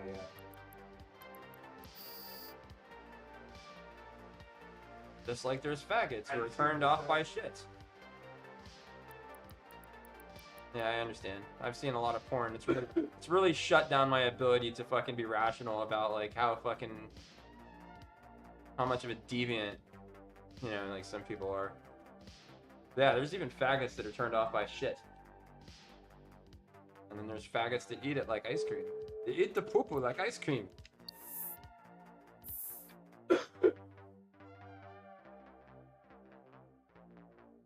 And yes, stream, I have my F card because I've been with a guy.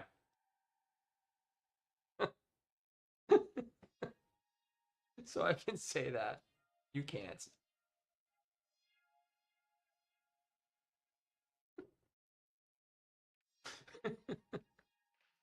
If you want to call people fags, you gotta put a penis in your mouth.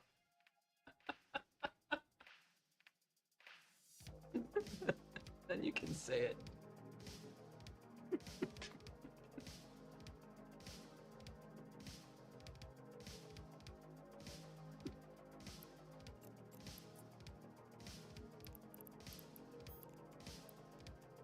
I think your own counts, but most people can't do that.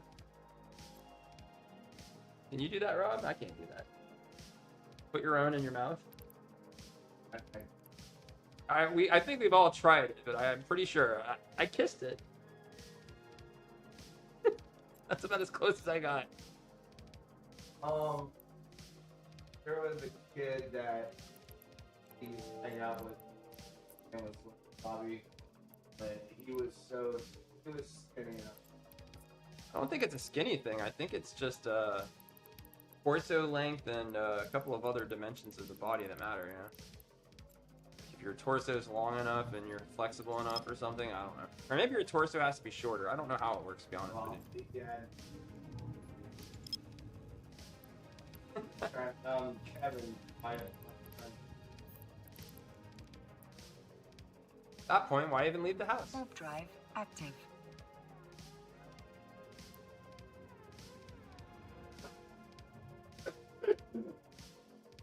Gargle your own toddler seed straight out of the tap. Ugh. Terrible. I don't know how that can work though. Because like in that way, that's not how body wants. That's not the position the body wants to get into to have an organ. Once out the other. Yeah. But so what? With practice, anything's possible. And I'm sure there's an awful lot of practice involved in the art of blowing yourself.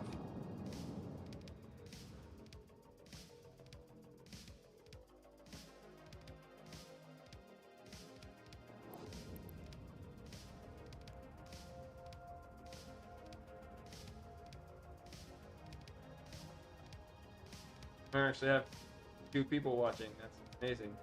Hooray. Twice in this stream I've had 2 people watching at the same time. I'm getting famous. I almost have enough people watching to amount to one of Biden's rallies. 6X and Hammer calls them Biden loser units. Warp drive Like active. I think one of his town halls, it was like 70 people in attendance. That's pathetic. Most popular president ever, though. Unquestionably. No dispute.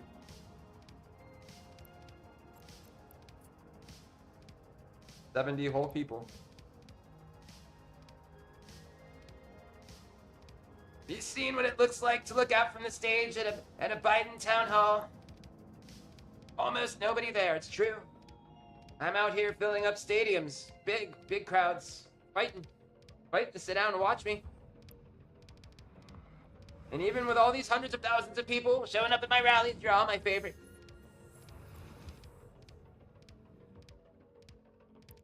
All my favorite. Alright. What do we got?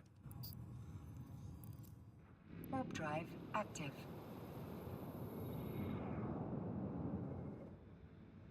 Yeah, I don't know. For some reason, YouTube actually recommends me to people. I don't know what the hell what for.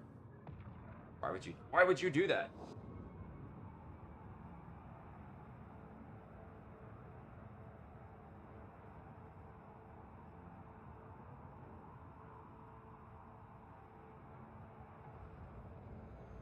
cold and wet.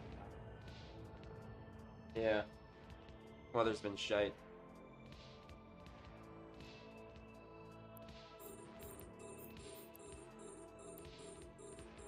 Yeah, we're actually doing pretty good though. For as far as people paying attention to me. I don't know why they're paying attention to me, but I'm thankful for it. Oh, so I finally found one. I don't know. One of what? Essentially, I've Oh, the gun? fighting them. Okay. This one is like I don't know. Like the guy is fucking incredible. This one is fair price. Probably decent.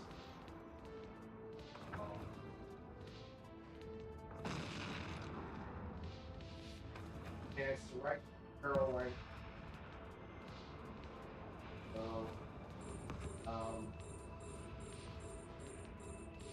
down there. Mm-hmm.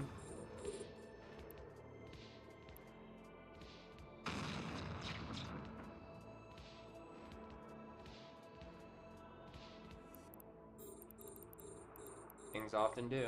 Oh, fuck, here.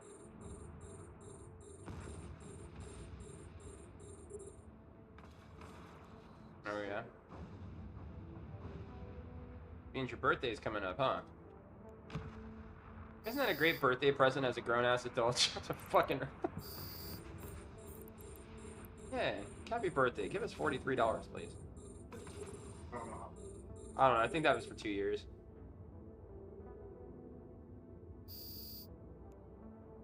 I don't remember. Not a lot, but still, it's just annoying. On my fucking birthday. How could you do this to me? So I got 9 views on my stream so far. I've been going since like noon, but I actually started about 12:35, 12:40 because I was having some technical difficulties and yeah. It is 3:23 p.m. Apparently.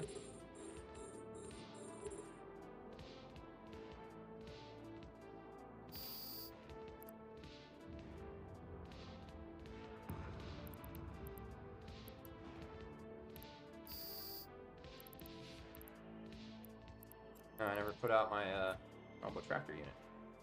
My MTU.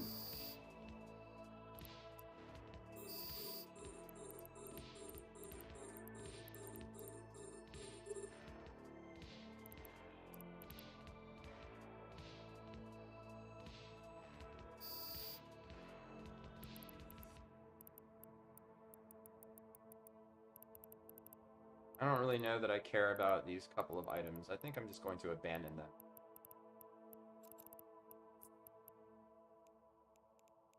Fuck something else up.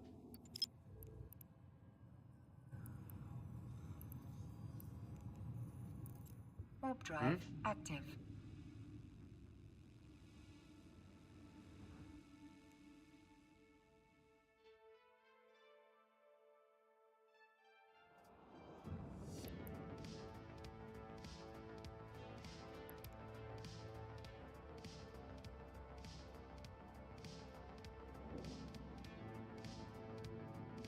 And it looks like we got 31 subscribers.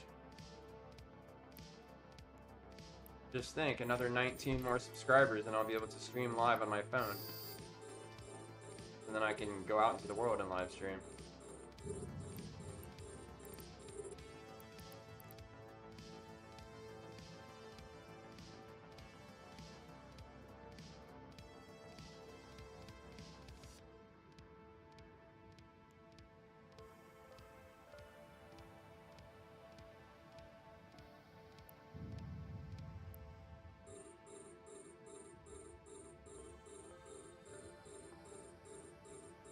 Had 10,000 views. That is to say, somebody opened up one of my videos, looked at it, and was like, what the hell is this? And then left.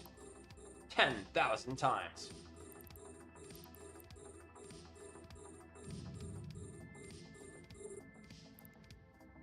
But even more important than subscribers is views in my mind. Are you actually watching?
Hunting for slaves, are you? You getting blown up, the homie.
Create an image poll. Create a text poll. Video quiz.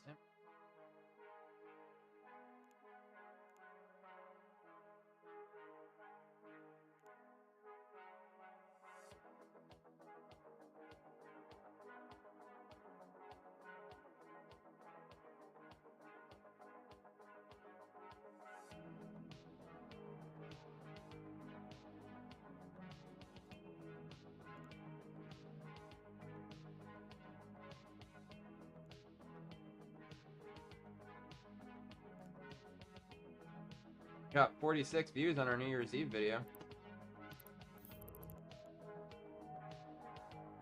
Not very good, but more than 0.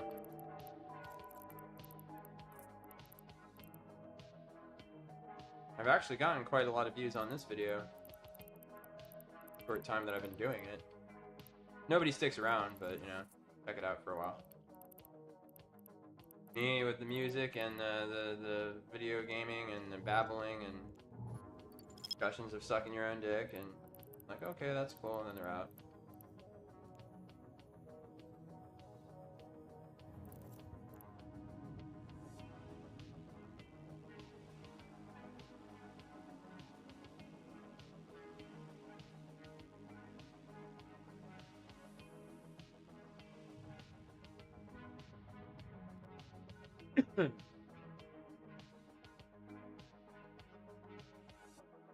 Yeah, they watch for an average of less than 2 minutes before they leave.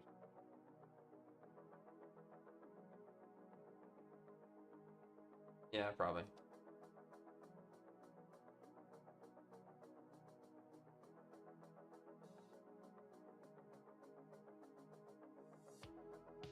Ten of my views were subscribed people's, and 163 of them were not subscribers.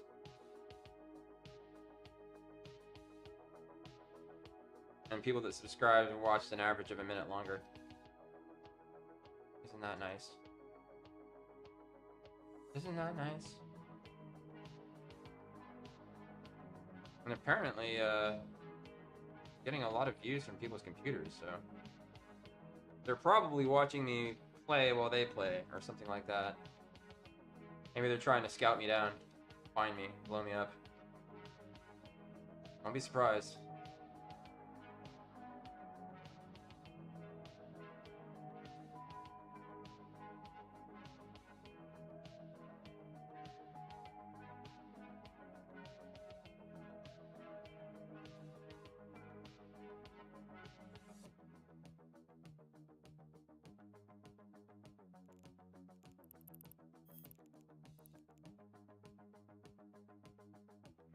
Warp drive active.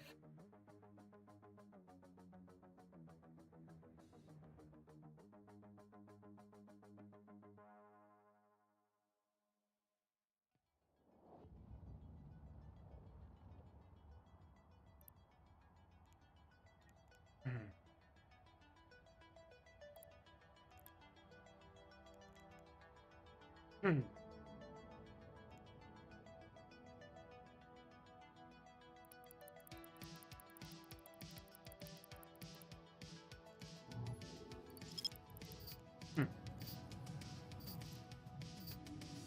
Warp drive active.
Hmm.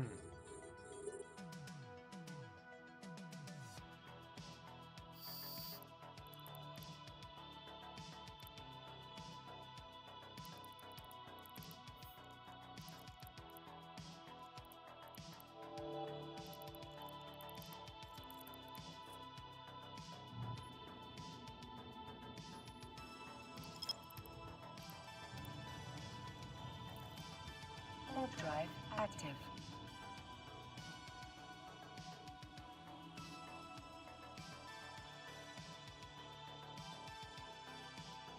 Hmm.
There you go.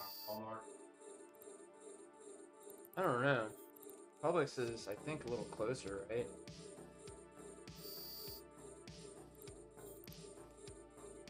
No matter how the crow flies, with all the intersections and all the different roads, I don't know if it matters. Used to be picture college. Yeah. Get there. Very challenging. With all the fucking speed tables and the roundabouts. And when I was When I was in your age, I went to school there. Yeah, I know what you mean. City. Not my preferred route. I fucking hate those speed tables, dude. If I had the money for a killdozer, I'd pay a Mexican to drive it and fucking take a bulldozer and scrape off all those fucking speed tables.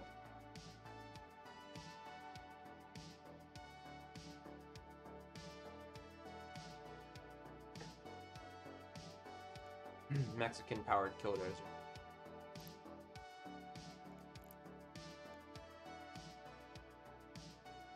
Yeah, the ones in it was funny.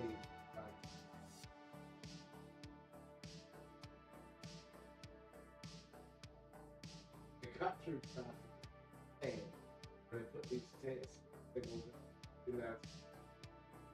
Slow it down. No. It is a t-shirt.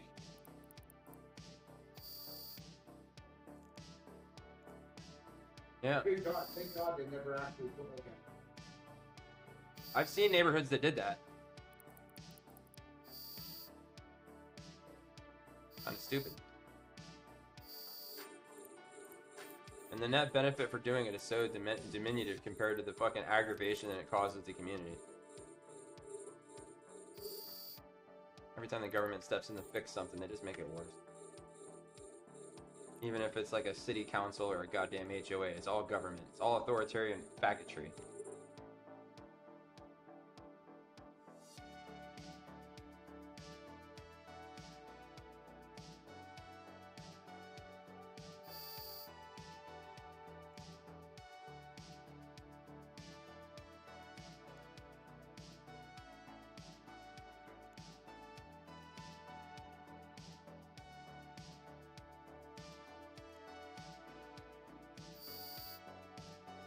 Oh yeah?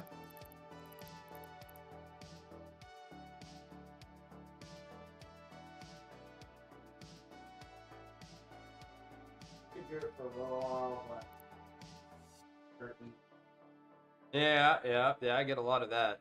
But now I'm past the itching phase, so I'm pretty comfortable. It's just, I'm covered in fucking hair. Very frustrating.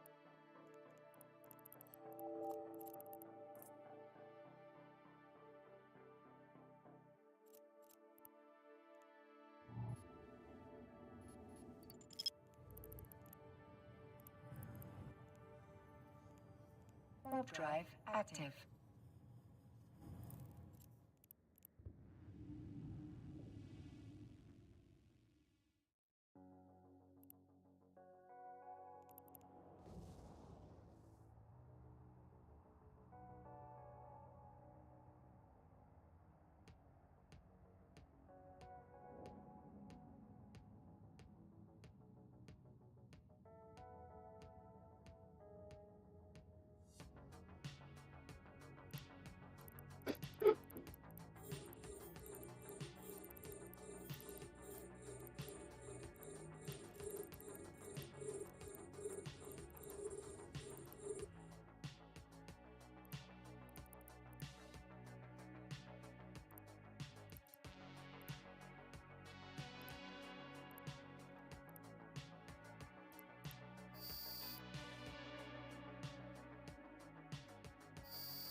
Shooting my drones, motherfucker.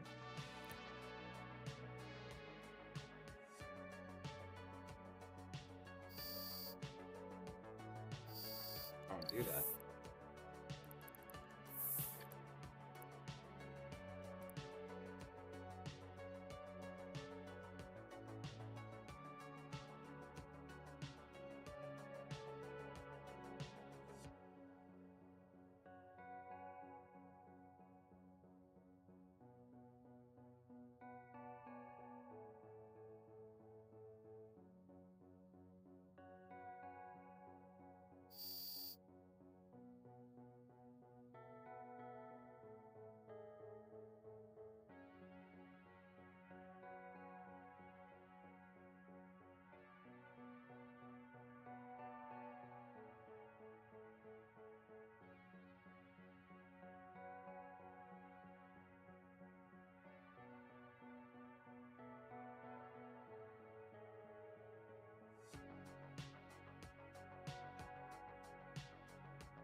Yeah, it's funny.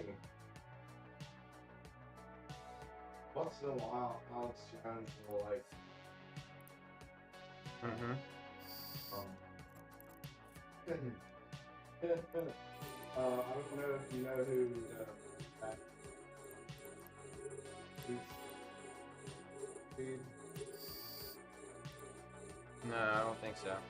Well, he had him on there like week, Okay. and it's funny because the whole thing.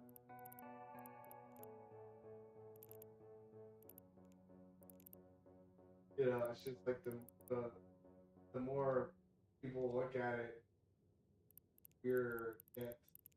Yeah. Because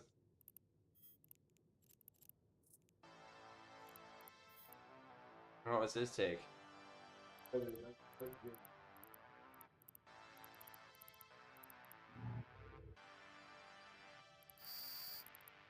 I think I can agree with that assessment. Vague though it is.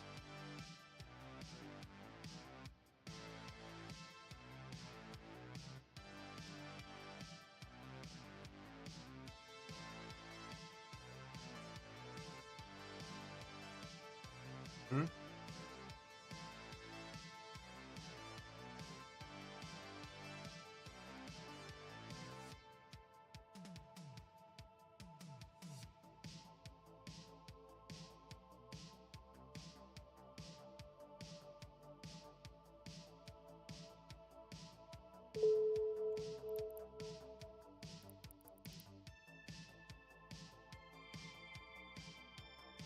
Well, that motherfucker.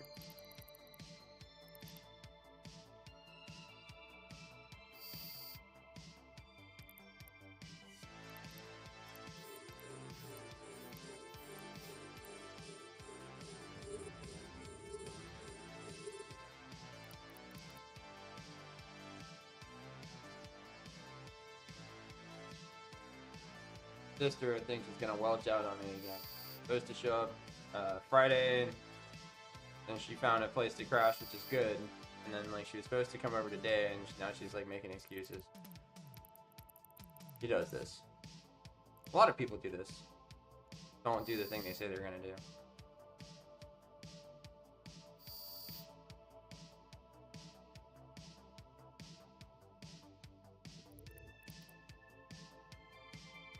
Frustrating. A little disconcerting. Not enjoyable. Unfortunate.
what are you drinking last?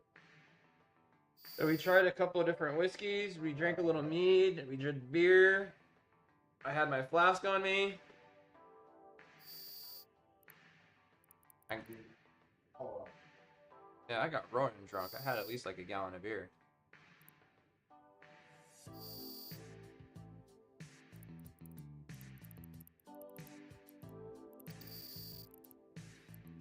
In the spirit of things.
What?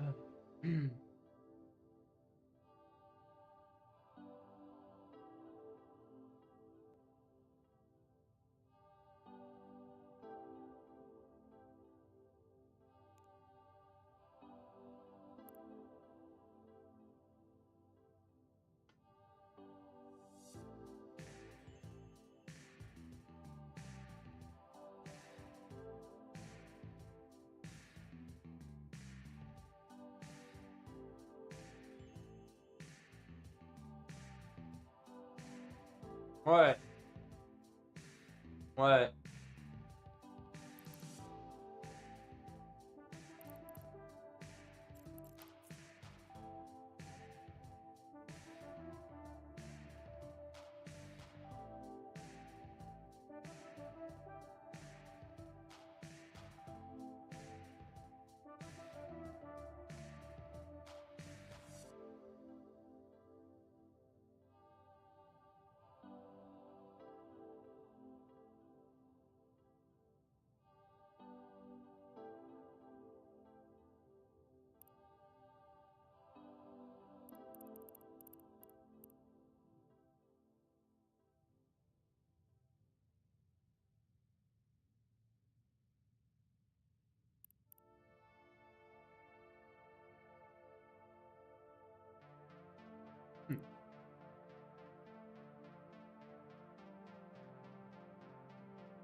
What's up? I fucking started texting last night.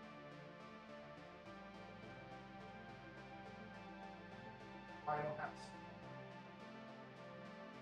Oh yeah.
Warp drive active.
Today we're setting up the electron.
God damn it.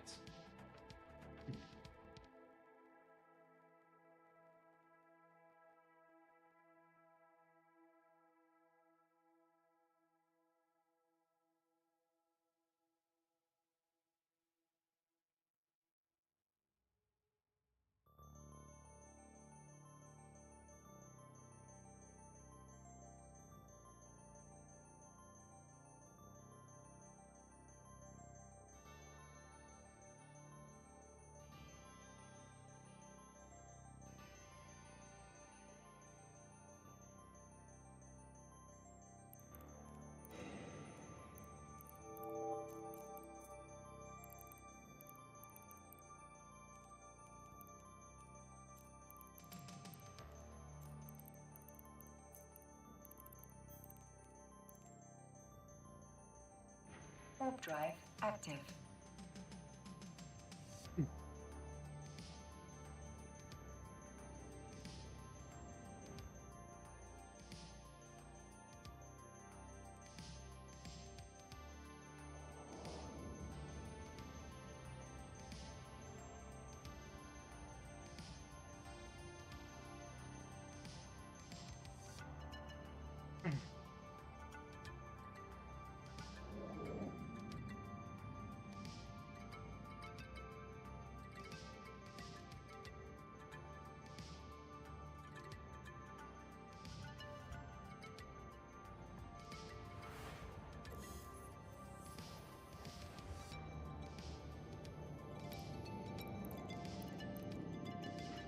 drive active.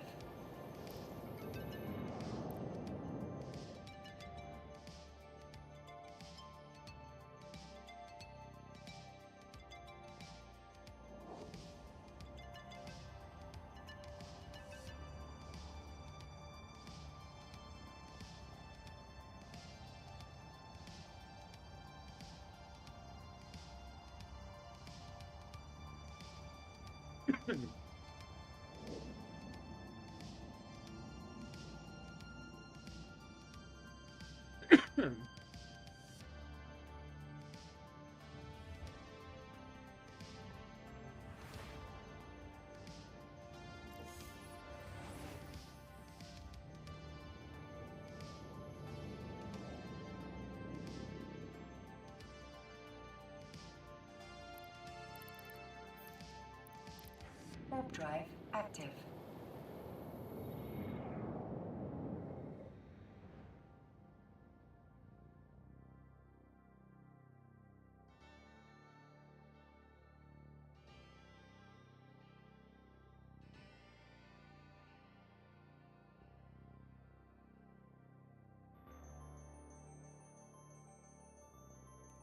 Docking permission requested. Docking request accepted.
Alright, so we're gonna go ahead and kill our podcast live stream thing where I'm here in front of you on camera thing for the day.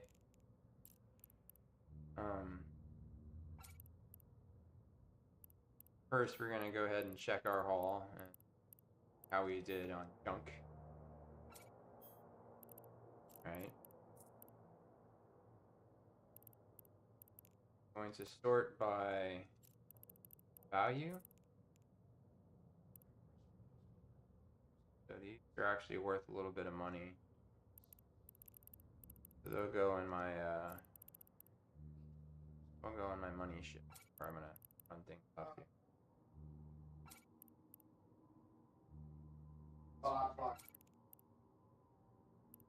What did you say, Rob? Oh, I really rude, apparently.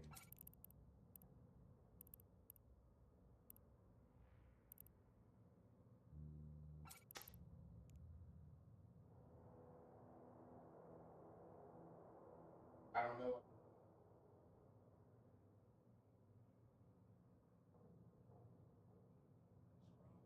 I don't think you can drink, dude. I drink. I do not drink. What? How many? There's only 5 left. I bought 2 fucking packs of. Well, the math says that's 19.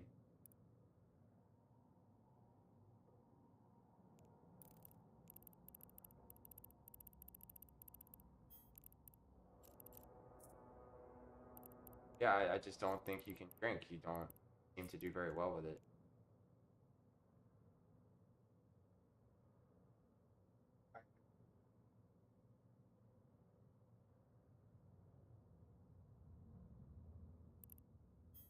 I took Packard yesterday. I'll even know why.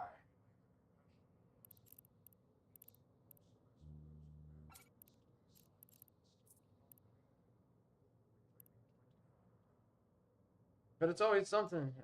Like, unless you can have a 6-pack or less, I don't think you can drink. And if you can't drink and have a 6-pack or less, then you can't drink. Because then things happen pretty consistently. Drink if you want, but I don't think very well with it.